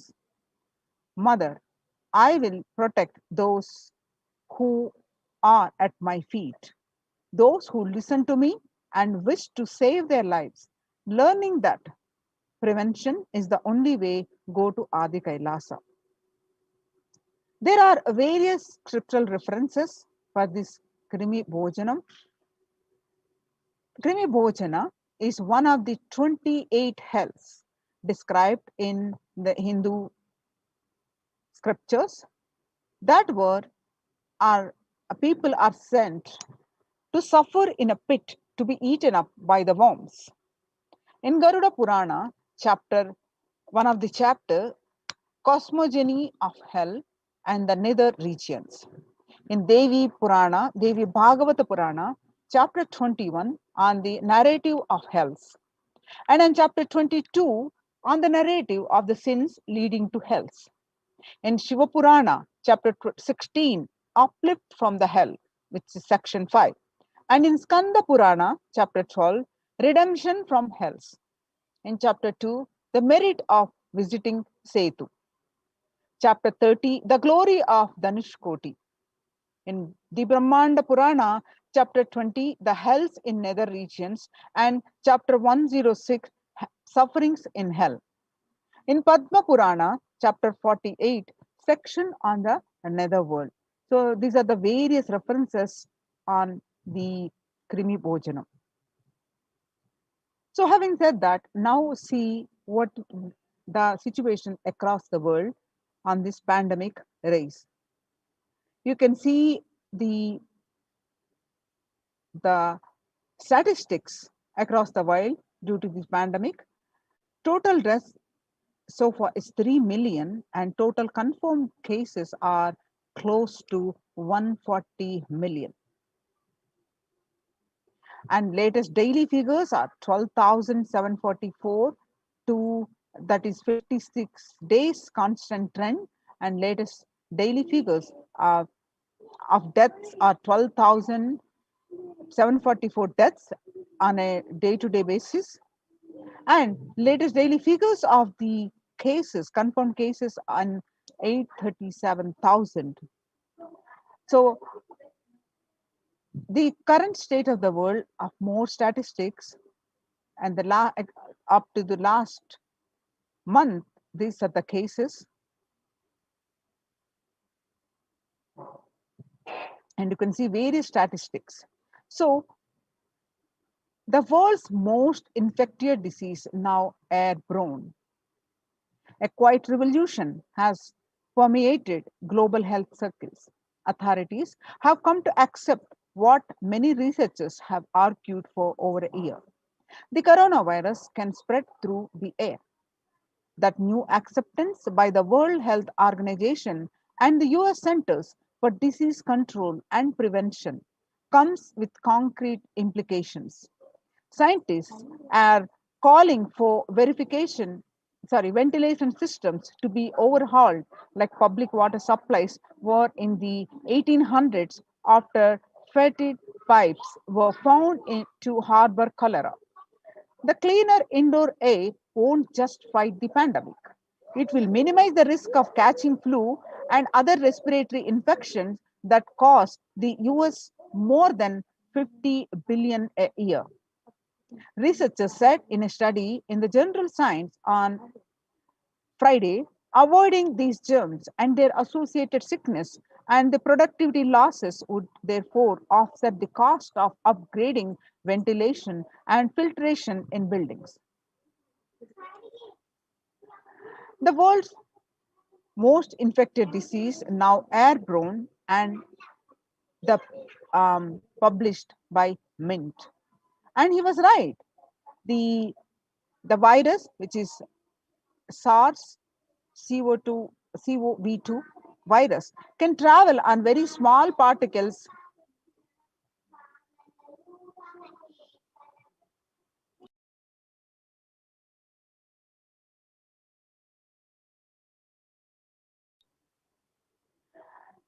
but can build up inside. Indoors, these particles can affect people who stay more than 6 feet away. And the hedgepatch of mass Americans have adopted may provide some COVID protection, but they do not render an unsafe situation safe. Through scientists have been discussing airborne transmission for months.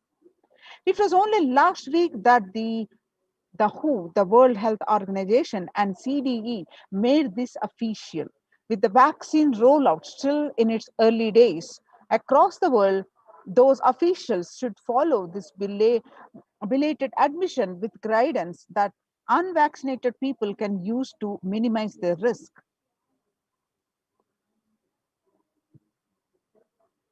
In a letter, the Hindu explained, the newspaper, airborne transmission of COVID-19 a risk. In a letter, what have scientists told the World Health Organization?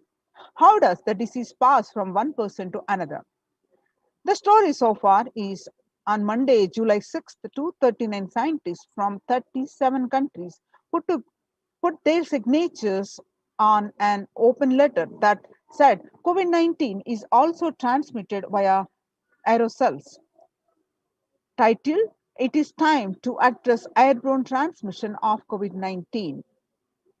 An address to the World Health Organization, they said that there was enough evidence to show that viruses are released during exhalation, talking, and coughing as micro droplets small enough to remain aloft to and pose a risk of exposure at distances beyond 1 to 2 meters from someone who is infected. Over 3 to 6 feet recommended for physical distancing between people to avoid transmission. You can see the various statistics starting from Tamil Nadu. The confirmed cases are on a daily basis 10,072 and an active 9,099. Recovered are only 26.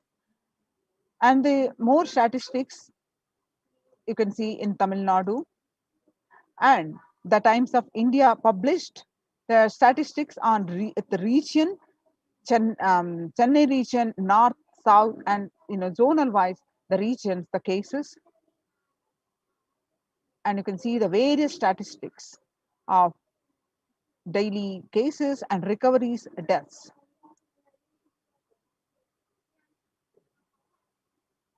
And in Maharashtra, the cases, confirmed cases are in lakhs, active are also in lakhs, and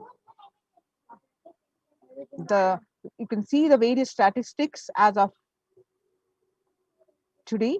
Current state of statistics in Maharashtra, Mumbai, and case summary in Mumbai, what it was in June 2nd, 3 lakh cases per day to 7 lakh cases, active cases per day.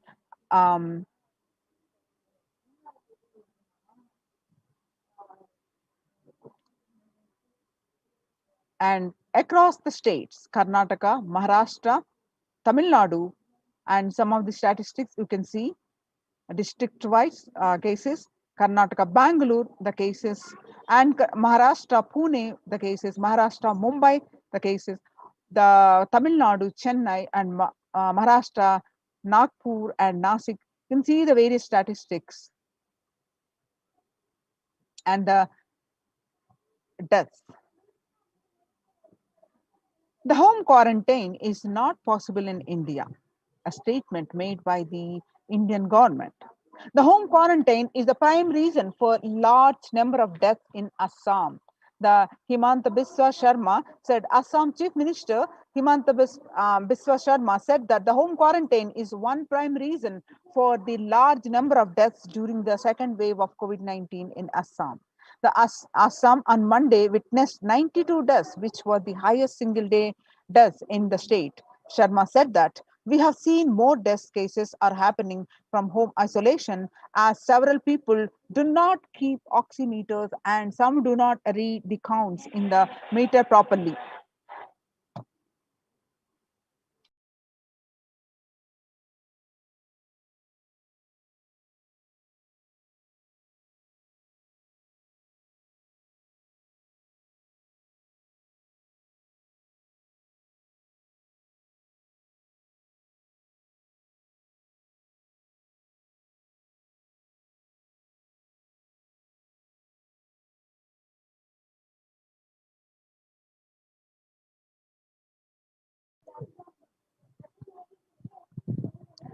Maharashtra government on Tuesday announced that the decision to stop home quarantine in 18 districts which show higher COVID positivity rate than the state's average.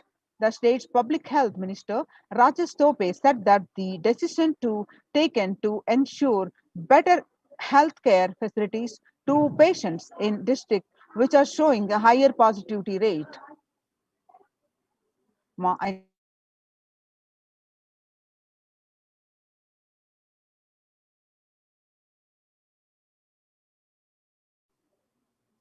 About 41% of the homes have just a single room, which is shared by about 5 persons. About 41% of the households in India have just one room or don't have an exclusive living room, and about 5 people share such accommodations. About 32% of households have 2 rooms, and adding to the O's is the fact that only 47% households have access to the water within the premises, and 42% don't have a bathing facility within the premises. So that is the reason why on home quarantine is impossible for the majority of the Indians. The self-isolation for COVID-19 is impossible for 40% of the Indian families.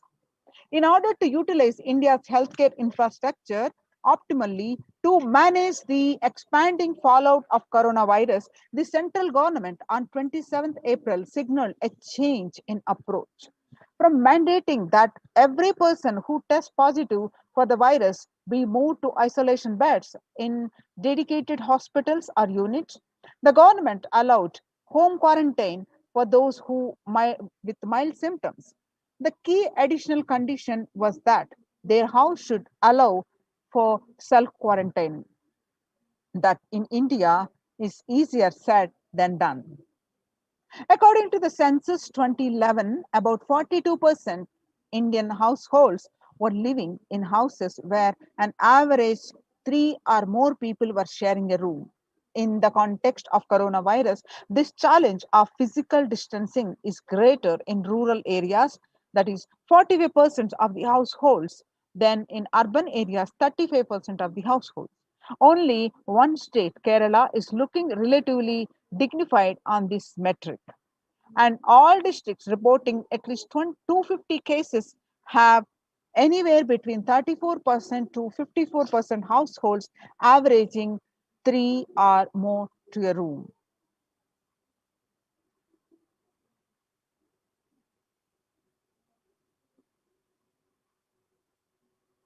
You can see a picture. A woman weeps after her husband, who is not in the picture, was tested positive for the coronavirus disease and was taken to a quarantine facility during an extended nationwide lockdown to show the spreading of the coronavirus disease at a slum area in Ahmedabad, India, on May 5th, 2020. 2 of the every 5 Indian households live in houses where the average 3 to a room, and the stress of this physical proximity is more in rural areas. Where is the space for home quarantine in cities? In New Delhi, Health Ministry last week said most cases of coronavirus had been asymptomatic or mildly symptomatic and had advised home isolation for such people. It also said that 65% cases across the country were reported from the metros and big cities. However, census data suggests and experts also agree that the following the ministry's guidelines on home quarantine is near impossible, particularly in urban households. The guidelines on home quarantine say the person showing COVID-19 symptoms has to remain isolated in a well ventilated room, preferably with an attached toilet. If another family member needs to stay in the same room, it is advisable to maintain a distance of at least 1 meter between the two, it stated. When the first world countries closed their borders during a massive global emergency, Kailasa has opened its doors to all without exception. The Supreme Pontiff of Hinduism reveals that at least 6 months back, I became aware that the multi-layer quarantine is needed to protect people. If you are in India and you want to protect your immediate family or extended family, anyone who will listen to you, get them immediately to our campuses. Our campuses, many are India, Adi Kailasa in Bidadi, Bangalore, Nadu, Tiruvannamalai Adinam in Tamil Nadu, Rajapalam Adinam in Tamil Nadu, Puduvai Adinam in Tamil Nadu, Pattanam Adinam in Tamil Nadu, Srirangapadi Adinam in Tamil Nadu, Sripuram Adinam in Hyderabad, Madurai Adinam in Tamil Nadu, Avatipalem Erode, Tamil Nadu, Husur Adinam in Tamil Nadu, Baroda Adinam in Gujarat. Kailasa rushes to help as India finds itself on the verge of COVID-19 third wave. Multiple free COVID care centers opened across India. Various social services offered during the pandemic in Nithyananda ashrams across India. The spiritual services offered during the pandemic in Nithyananda ashrams across India. The cosmic revelations on the global pandemic. The free social services offered during the pandemic in Nithyananda ashrams across India, which includes medical care, which consists of allopathy, Ayurvedic, and Siddha medicine, and a free the fire safety equipment maintenance, infrastructure to accommodate thousands, the accommodation for multi-layered quarantine, emergency ambulances, ICU on wheels, personal protective medical equipment, and groceries collected for Annadan and organic farming.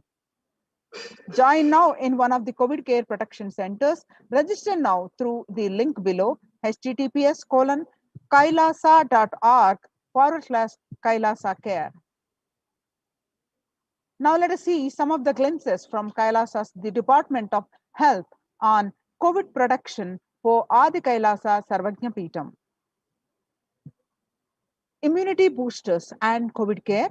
The supplements procurement on allopathic immune boosters are zinconia, vitamin D, and vitamin C. And the immunity boosters and COVID care through Ayurvedic medicine. The immunity boosters are being provided to protect all the residents of Adi Kailasa Sarvajna Peetham. The immunity boosters and COVID care streaming once a day with tulsi, eucalyptus, nochi, and turmeric leaves. All these herbal leaves are taken from the healing trees here in Adi Kailasa. Twice a week, consumption of Kabasura Kundinir, a mixture of pepper, ginger, and clove, and other ingredients extensively aimed for boosting the lungs, improving the respiratory system, and treating infections conditions such as cough, cold, and fever.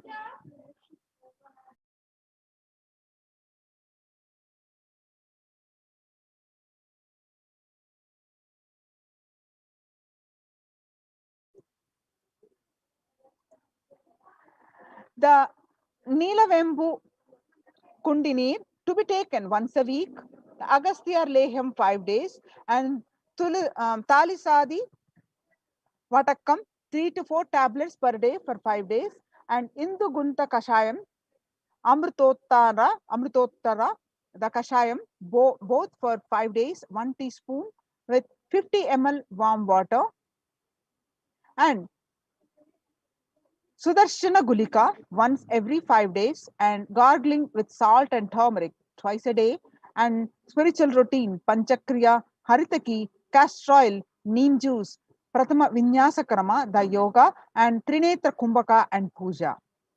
The basic sanitization and safety practices include disposal of soil pads and infected material and non-biodegradables done through incineration.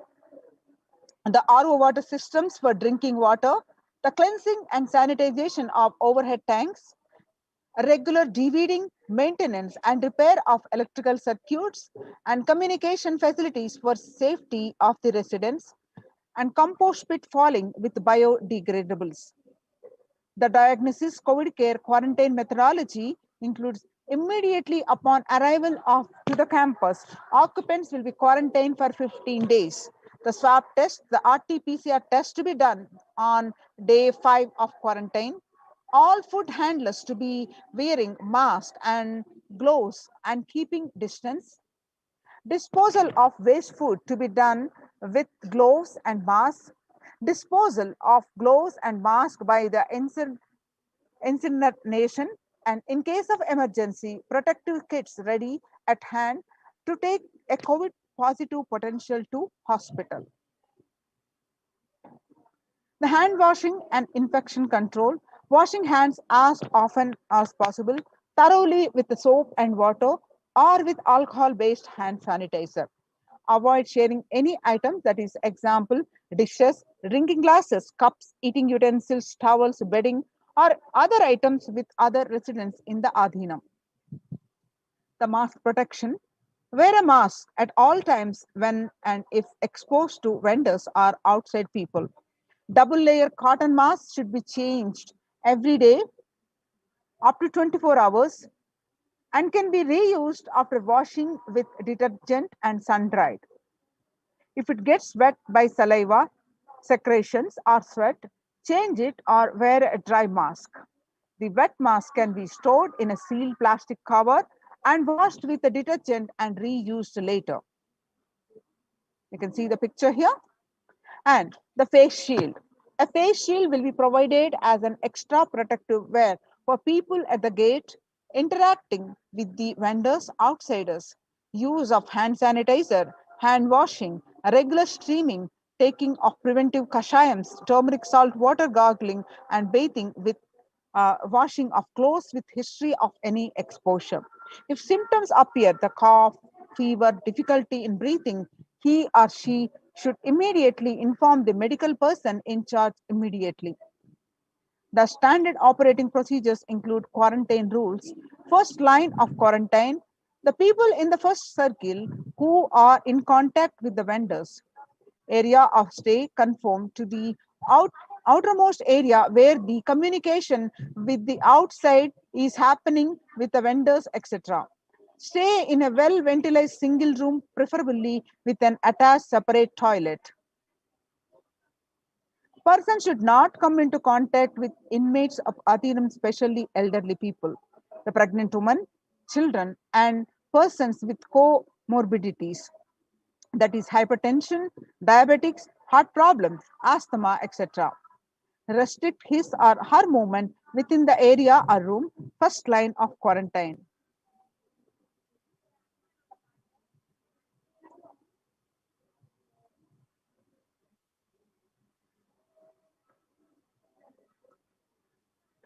The standard operating procedures are delivery of packages. All parcels received at the gate should be sanitized, spraying with disinfectant. All deliveries will be contactless delivery. Wearing of face coverings and hand gloves are mandatory if contactless delivery is not an option, or request the delivery to be left in a protected and isolated place. The outer packaging of the item or product will be disposed before it enters the Adhinam. Packages will be quarantined before being delivered. All the delivery bags, boxes, containers will be thrown away after transferring the items to their respective places. All surfaces of the package will be cleaned with a simple disinfectant and left to dry. All hands which are handling the packaging will be thoroughly washed with soap and water or antibacterial solution frequently. All mail and packaged products which are non-perishable will be left outside for 24 hours before using them. Disinfection, that sodium hypochlorite, the bleach or chloride, will be used 1 teaspoon of bleaching powder in 3 cups. Alcohol at 70 to 90% will also be used for surface disinfection. Clothes to be washed separately with detergent and dried. Sharing of items is strictly prohibited. This prevents the spread of the virus. The warning signs: if the fever continues for more than 5 days, fever returns to the second week after having been there for a day or two, fever more than 101 Fahrenheit after day 4, and resting heart rate over 110 when there is no activity happening, breathlessness, tightness in the chest. Oxygen saturation less than 94% on pulse oximeter. Our 6-minute walk test record the saturation rate before and after walking briskly for 6 minutes. If the saturation falls by more than 3%, it is not favorable, and less than 94% is not good too. relentless cough, continuous coughing. You can see the pictures of in-campus ambulances. The ambulances pictures you can see. The second line, quarantine. The prevention is the best medicine.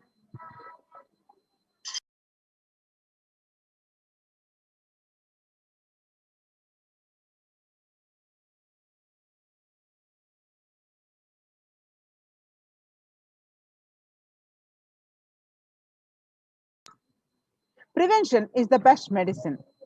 In the second line quarantine, people who come in as newly will be given a separate room with toilet facility. Under no circumstances will they exit the room. The designated quarantine person picks up the food after the person who serves the food is at safe distance of 6 feet. The food will be placed outside the door. The monitoring the quarantine, monitor the temperature, pulse rate and oxygen saturation levels once a day or more often if the person is symptomatic. Please speak with the medical team. Take paracetamol if temperature is more than 99 Fahrenheit. Ensure good hydration. Have a nutritious diet and steam inhalation twice daily, and salt and turmeric hot water gargling twice daily.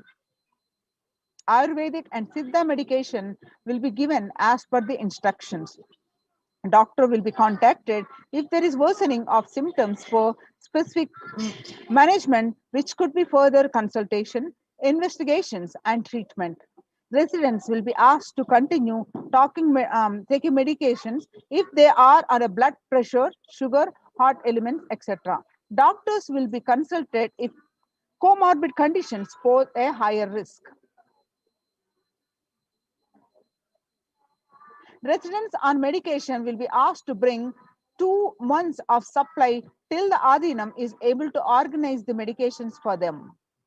Residents will be asked to take a long deep breaths, pranayama, lie in prone position on the tummy as much as possible so that the lungs expand well.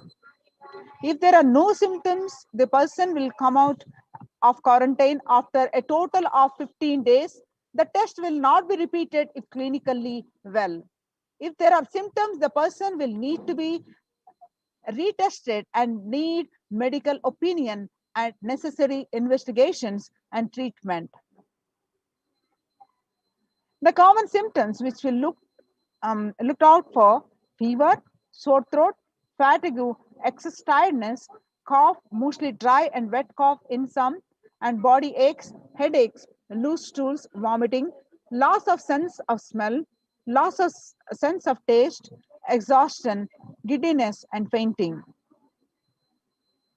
Previous mentioned symptoms will be provided with immediate evaluation and hospital care. Early detection of these warning signs and identifying the timeline is very crucial for better outcome. These will be monitored very closely and is the most important thing that needs to be done. Identifying day one of symptoms is a very crucial in the management with respect to monitoring and treatment protocols.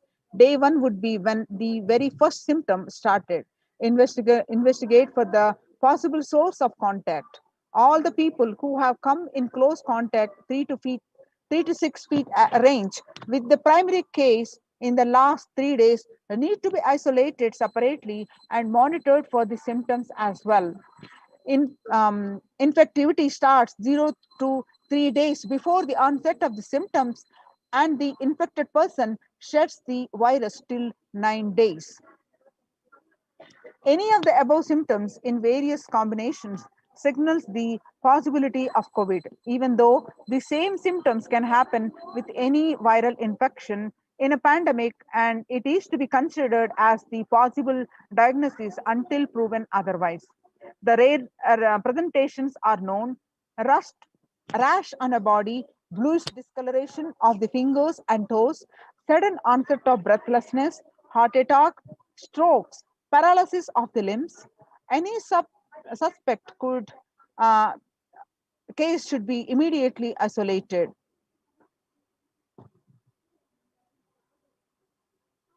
Now, the second line of quarantine includes no visitors to be allowed in the vicinity of the quarantined person. In case the person being quarantined becomes symptomatic, all the close contacts taking care will be quarantined for 15 days and followed up for an additional 15 days or till the report of such a case turns out negative on lab testing.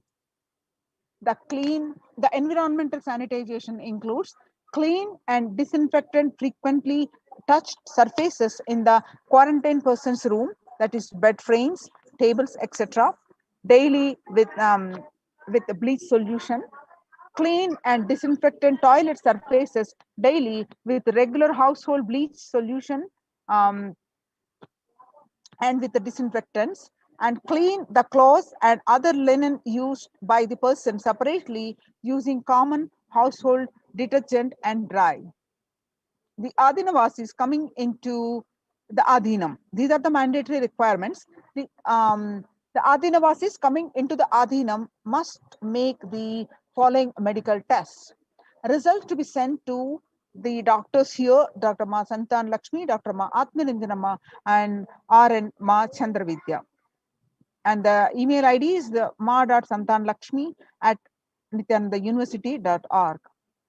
The medical tests, mandatory requirements which are to be done before coming are complete blood count with peripheral smear, blood group type, fasting and post prandial blood sugar, renal function test, blood urea and serum creatinine, and VDRL test and HBsAg test, HIV test, thyroid function test, serum T3 and T4 TSH test, ECG test, liver function test, lipid profile test,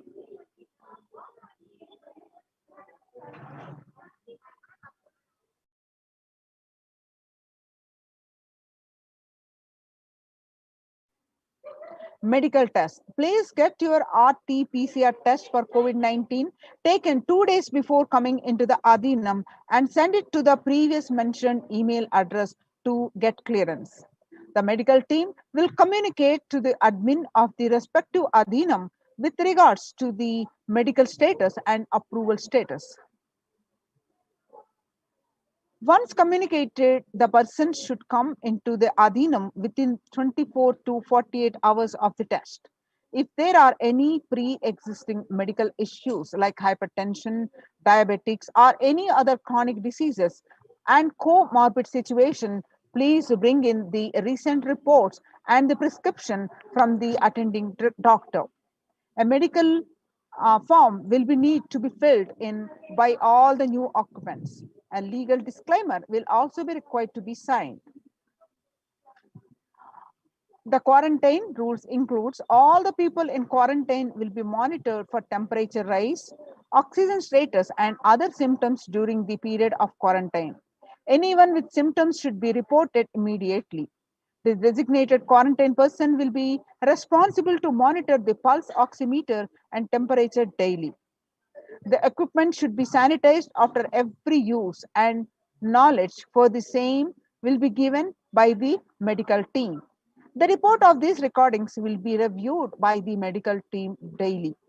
During the quarantine period, certain Ayurvedic and Siddha preparations, steaming, saline, and turmeric water gargle and other immune boosters will be given by the caregivers, which has to be followed strictly.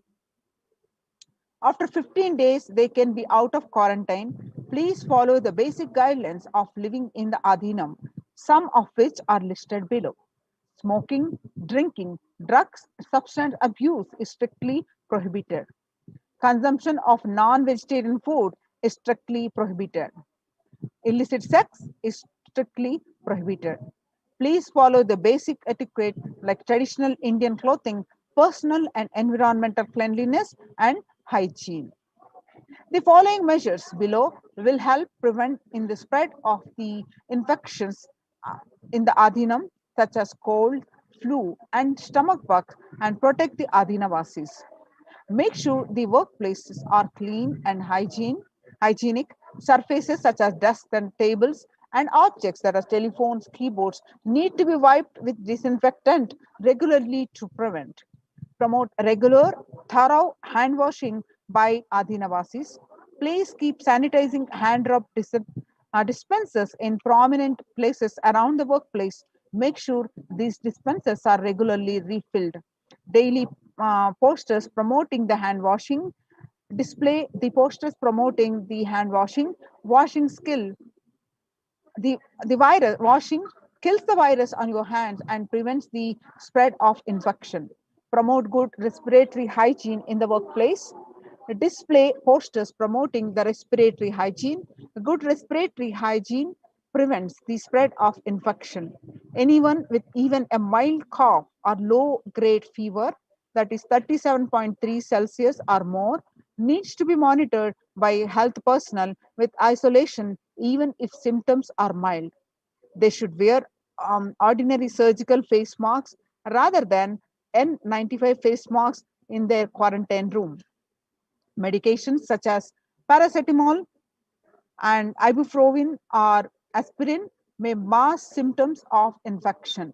Ensure the pre-order sufficient supplies and materials, including masks, tissues, and hand sanitizers for all the people. The travel in case of emergency, the travel precautions, travel outside the Adhinam must be discussed with the medical department. No one is leave the premises without approval. Plan of action. When someone is infected with COVID-19, the plan should cover putting the ill person in an area where they are isolated from others. Local health authorities will be notified. The medical team have a working relationship with a good hospital for any medical emergency. Please note down emergency contact numbers of the hospitals where you may have to shift people to. All the medical team members and the admins will have it with them for immediate reference. You can see the pictures of oxygen concentrator in case of emergencies. Join now in these COVID care centers, protection centers. Register now through the link below, https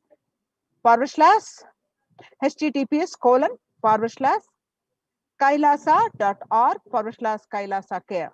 The spelling I'll read out, https://kailasa.org, kailasa.org/kailasa care, KAILASAKE, Kailasa care. So now we will move on to the next segment after a short break.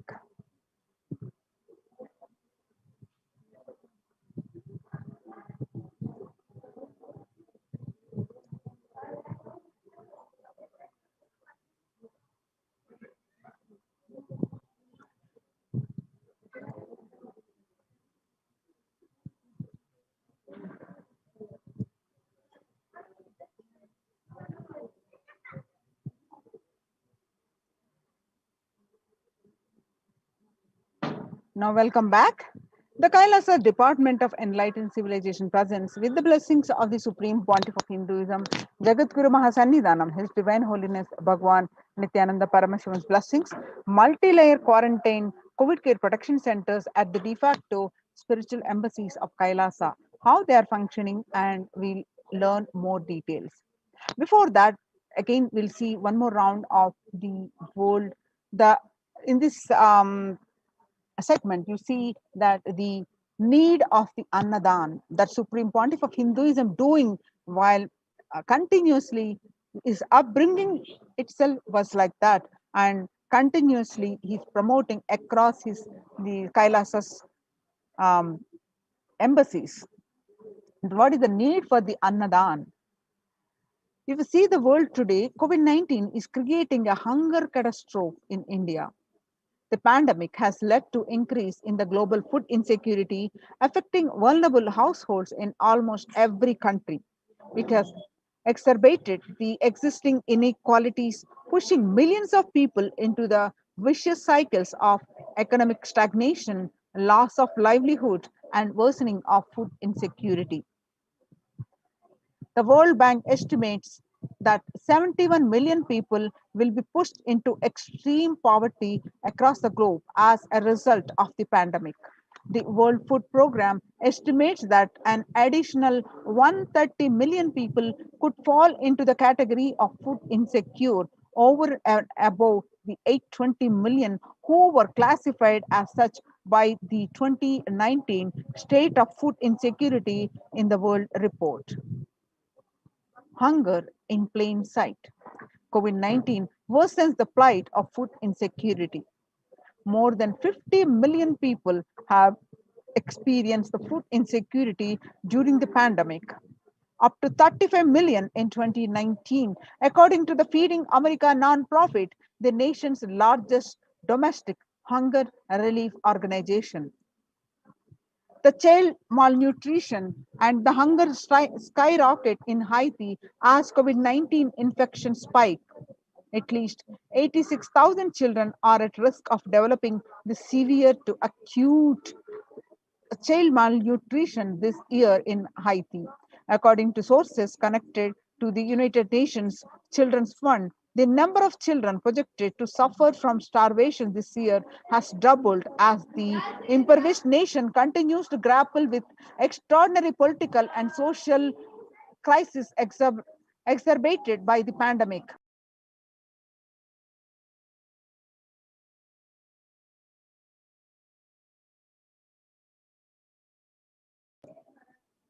Refugees are paying the highest price in the COVID-19 pandemic. Vulnerable groups such as refugees are paying the highest price in the COVID-19 pandemic. We are seeing alarming trends that show many refugees around the world are unable to pay for food or rent and are struggling to access healthcare and education. The price hikes in local markets and further displacement caused by the campfires have pushed many families further into food insecurity. During April and May, around 30,000 refugees in the Cox's Bazar camps raised questions and concerns, with 63% seeking services, including urgent food relief, shelter. Just one third, that is 37%, requested health and medical care. The famine risk spikes amid conflict, COVID-19, and funding gaps. The number of people on the brink of famine has risen from 34 million projected at the beginning of the year to 41 million projected as of June. He said, without immediate emergency food assistance, they too will face the starvation, as the slightest shock will push them over the cliff into famine conditions. The World Bank releases a report on growing food insecurity that the World Bank released an analysis of the rising food insecurity rates in response to the COVID-19 pandemic.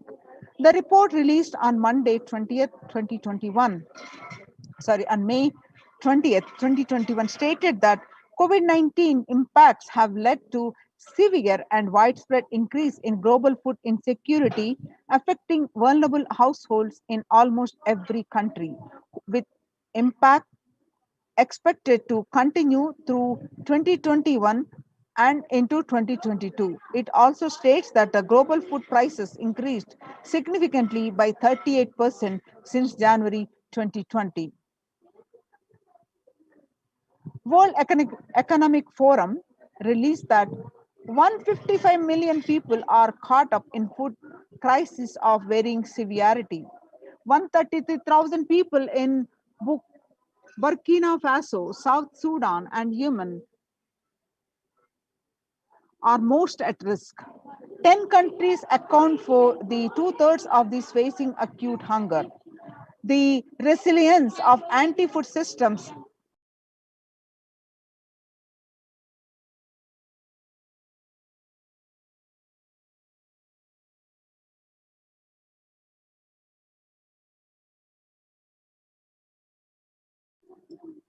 The resilience of anti-food systems is being eroded by conflict, insecurity, and environmental trends. Join now in these COVID care protection centers. Register now through the link below, https://kailasa.org/kailasa care.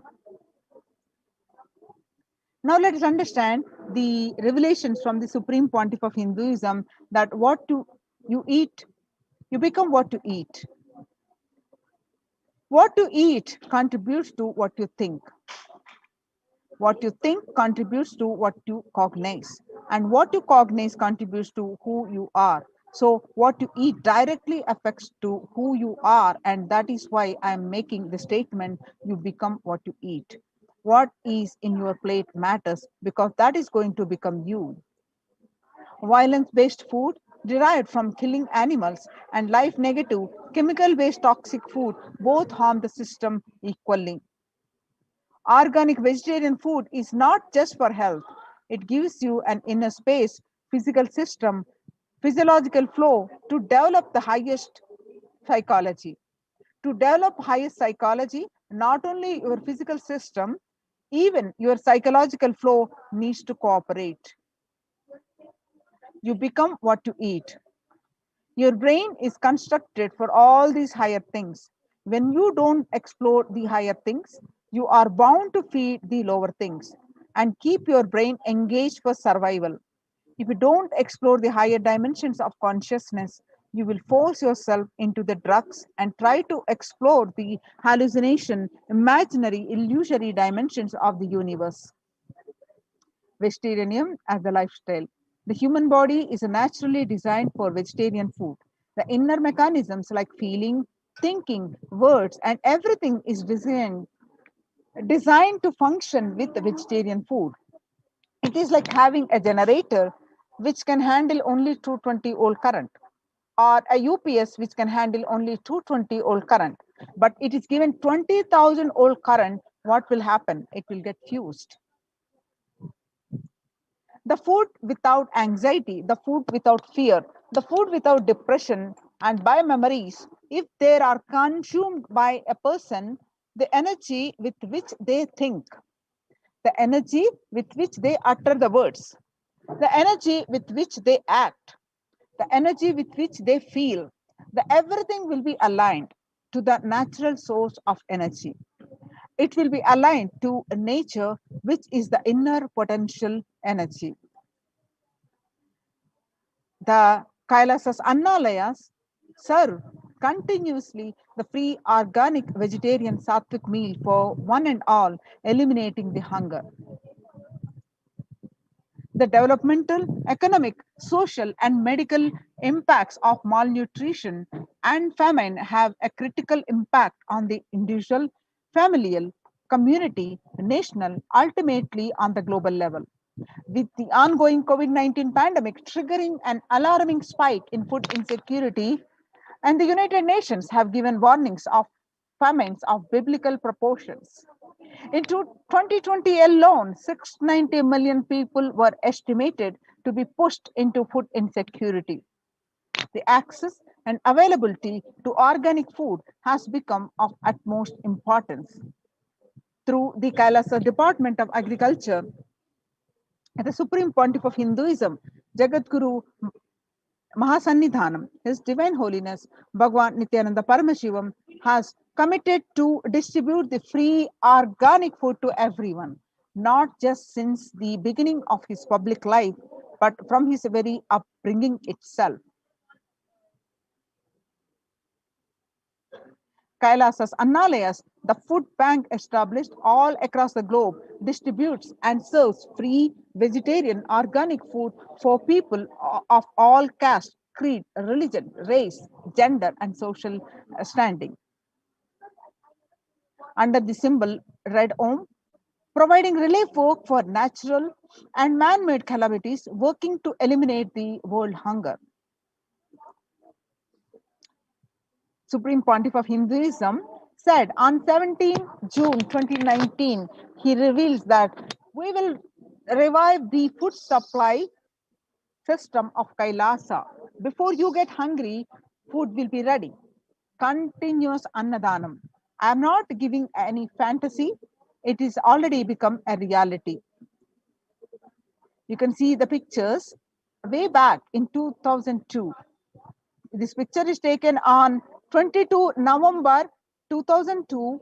The pictures show the early days of Kailasa's spiritual mission, where the Supreme Pontiff of Hinduism is offering Annadan, providing a free organic vegetarian meal on Kartikeya Deepam in Tirunamallai. This picture is taken at Tirunamallai, India. And on 2013, you see these pictures where you find the Supreme Pontiff of Hinduism on his right hand side with a bandage, even with a fractured hand. The Supreme Pontiff of Hinduism, Jagadguru Mahasannidhanam, His Divine Holiness Bhagwan Nithyananda Paramashivam, engaged in selfless work day and night, inspiring the peacekeepers of Sovereign Order of Kailasa to engage in selfless service, leading the nation of Kailasa by example. In 2011, the Supreme Pontiff of Hinduism had a multiple compound fracture with the bone protruding out of the skin. In 2013, 2 steel implants that were fastened in 2011 were removed as the bones had healed completely, and this picture is taken soon after the surgery, and he was ready to serve everyone, serving the Annadan. And you can see this picture taken on 3rd January 2012 at Pondicherry, Thane flood relief. And this picture on 3rd January 2012, again, some more pictures from the Thane flood relief. And this picture, you see, again, the Thane flood relief serving the thousands of victims, the Annadanam happening. Nithyananda Annalaya inauguration at Tirunamallai, India on 9th September 2011, where you find in this picture the Supreme Pontiff of Hinduism serving the Annadan to one and all. This picture that you see on 25th November 2005, Arogya Yoga Health Workshop in Tamil Nadu, where you see the thousands of devotees and you find the Supreme Pontiff of Hinduism himself serving the meals. And you see this picture on 12th December 2007, Nithyananda Purana Meditation Workshop and Salem, India, where you find the thousands of devotees are taking part the Annadanam.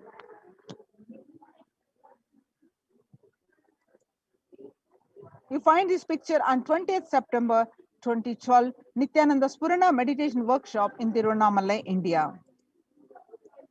And this picture is from Kartikeya Deepam celebrations, where you find the thousands of devotees are served food. And this picture is taken on 27th November 2012. And this picture you see are taken during the part of the Inner Awakening Meditation Workshop in Tirunamallai, India, where this picture is taken on 10th May 2017. On 10th April 2017, Kalpataru Meditation Workshop in Tirunamallai. Now, we see these pictures as part of the Kumbh Mela, which happened on 2016. Pictures are taken on 5th May 2016. Bandra feast served for respected spiritual leaders and the Hindu monks, where you will find lakhs and lakhs of monks and devotees are fed the free sattvic organic vegetarian meals every single day. The pictures on Kalpataru Meditation Workshop on 28th April 2016 during the part of the Ujjain Kumbh Mela. And 11th March 2017, Arunachala Sarvajna Peetham, Tirunamallai, India, the Annadanam service. And this picture you see from Tiruchengodu Sarvajna Peetham, India on 18th August 2019, where the Annadanam is happening. On 6th July 2019, Annadan distributed during the Guru Purnima, the traditional celebration of Guru, the Kailasa in Houston. And on the 8th December 2016, the Sadashivoham meditation workshop in Adi Kailasa, where you find the Supreme Pontiff of Hinduism serving the meals. Annadan service continues in the midst of COVID-19 crisis, Madurai, India, 30th May 2020. Now let's listen the proof of necessity for Annadan, the Bengal famine of 1943.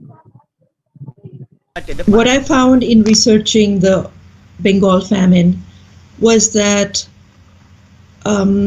Churchill did several things that greatly aggravated the death toll. India was being used extensively for the war effort. Indian resources, Indian soldiers, and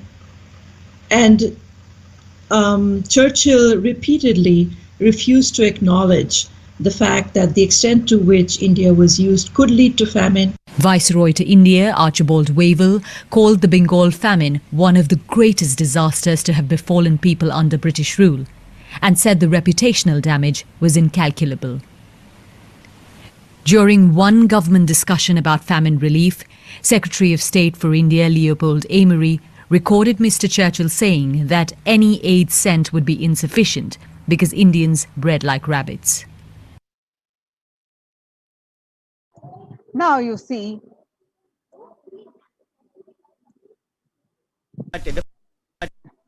in 1943-1944, from the video, we learned that in the man-made famine of Bengal, as per the existing records of 3+ million were murdered. The Prime Minister of the world's biggest empire, controlling the 1/3 of mankind, claimed that they could not do anything about the people dying of hunger because Hindus bred like rabbits and the famine was their fault. In 2016 Ujjain Kumbh Mela, the peacekeepers of Kailasa served organic food to over 3 million people. Peacekeepers of Kailasa, under the leadership of the Supreme Pontiff of Hinduism, served the more than 1 billion free meals in that Ujjain Kumbh Mela in past 26 years, and are determined to end the hunger and poverty in all its form. Kailasa, with 200 peacekeepers at any given time, can deliver what even one of the biggest countries could not do. Kailasa is not driven by war or fear or greed. It is an enlightenment-based nation driven by selfless service. The Vedagamas, the source of Hindu scriptures, declares that Annam Vahu Kurvita. The scriptural reference is from Taittreya Upanishad, Bhrigu Valli, which means that let us produce food in excuse me. Let us produce food in large quantities. Through the widespread distribution and promotion of free, healthy, organic food, Kailasa's global peacekeepers, led by the Supreme Pontiff of Hinduism, serve such that we may achieve food security, improve nutrition, and promote sustainable agriculture globally. Annadan is a vision to end poverty and hunger in all its forms. Join now in Kailasa's COVID care production centers. Register now through the link below, https://kailasa, https://kailasa.org/Kailasa care. Revelation to the world by Devi Parashakti. On 12th May 2021, Devi Parashakti revealed through the Supreme Pontiff of Hinduism that I came as Nija Avatar. I am blessing you. Listen, people, listen. To do good to all of you, I have taken the form of Nithyananda and came down as Nija Avatar. People of India, listen carefully, listen. Time after time, Bharatam is Jnana Bhumi, where enlightened beings come, and we cannot make Jnana Bhumi as infantile. Enlightened beings have to come.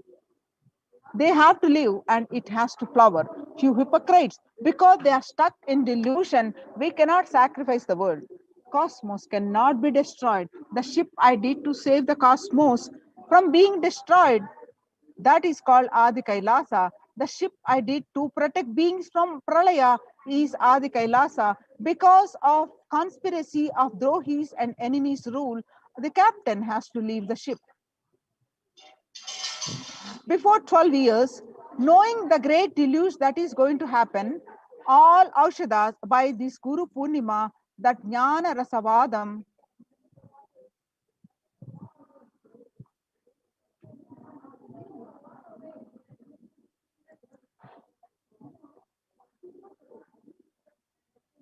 before 12 years, knowing the great deluge that is going to happen, all Aushadas by this Guru Purnima, that Jnana Rasavadam, Navapashana is going to flower, allow people to come and take dip in Navapashana flower. People, whoever comes and dip in Vaidasarovar, they will not have death, they will not have corona. Crores and crores of people will come in line every day and they will come and dip in the Ananda Lingam.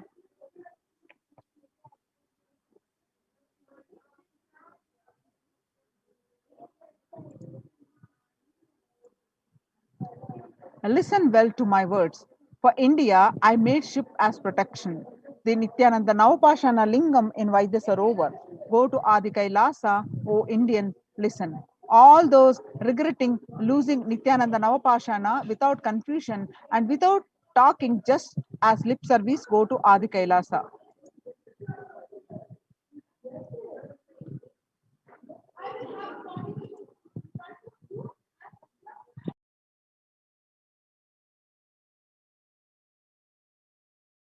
Continue the next segment after a short break.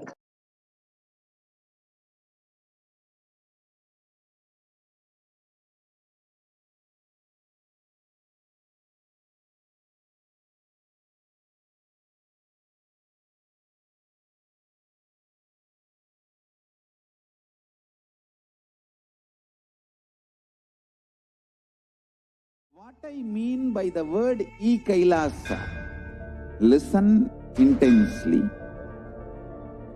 Enlightenment ecosystem, literally enlightenment itself, in your own home, wherever you are. If you cannot come to Kailasa, it's okay. Kailasa can come to you. Kailasa coming to you is Kailasa.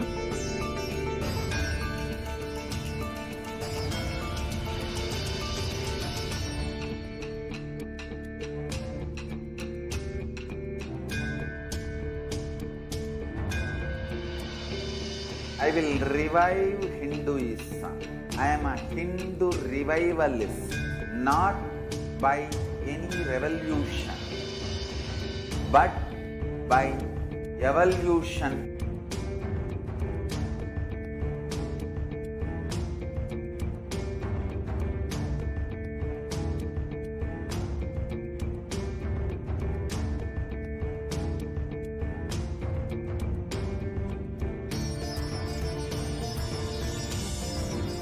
And setting model community.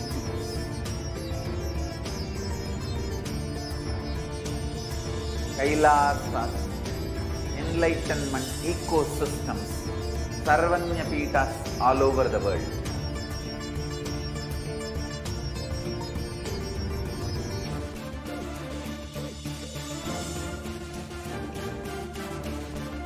All powerful cognition, knowledge, only when you live, power manifestation and possibilities manifestation happens. It's a fundamental truth.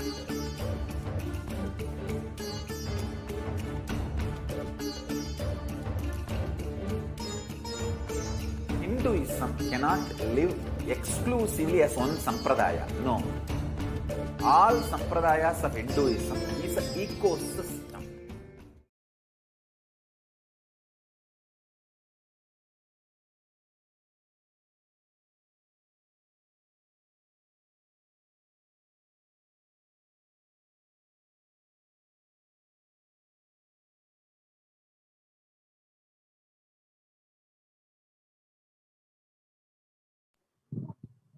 Sorry for the technical glitch. Okay. So on 12th May, 2021, Devi continued to say that before 12 years, knowing the great deluge that is going to happen, all Aushadas by this Guru Purnima, that Jnana Rasavadam, Navapashana is going to flower. Allow people to come and take dip in Navapashana flower. People, whoever comes and dip in Vaidyasarovar, they will not have death. They will not have corona. Crores and crores of people will come in time. Every day, they will come and dip in the Ananda Lingam. On 13th May 2021, Devi continued to reveal that, listen well to my words. For India, I made ship as protection. The Nithyananda Navapashana Lingam in Vaidyasarovar. Go to Adi Kailasa, O Indians, listen. All those regretting losing Nithyananda Nija Avatara, without confusion and without talking, just as a lip service, go to Adi Kailasa. Scores of people will come there looking for health, Navapashana water feast and medicine, to get health and protection and enlightenment. To protect India from the great destruction, I, Parashakti, made this huge ship. Even if the captain is not there, ship is there. When the first world countries closed their borders during a massive global emergency, Kailasa has opened its doors to all without exception. Join now in one of the COVID care centers. Kailasa rushes to aid India as India finds itself on the verge of COVID-19 third wave. Multiple free COVID care centers opened across India. Various social services offered during the pandemic in the Kailasa de facto spiritual embassies across India. Spiritual services offered during the pandemic in Kailasa de facto spiritual embassies across India, and cosmic revelations on global pandemic. The free social services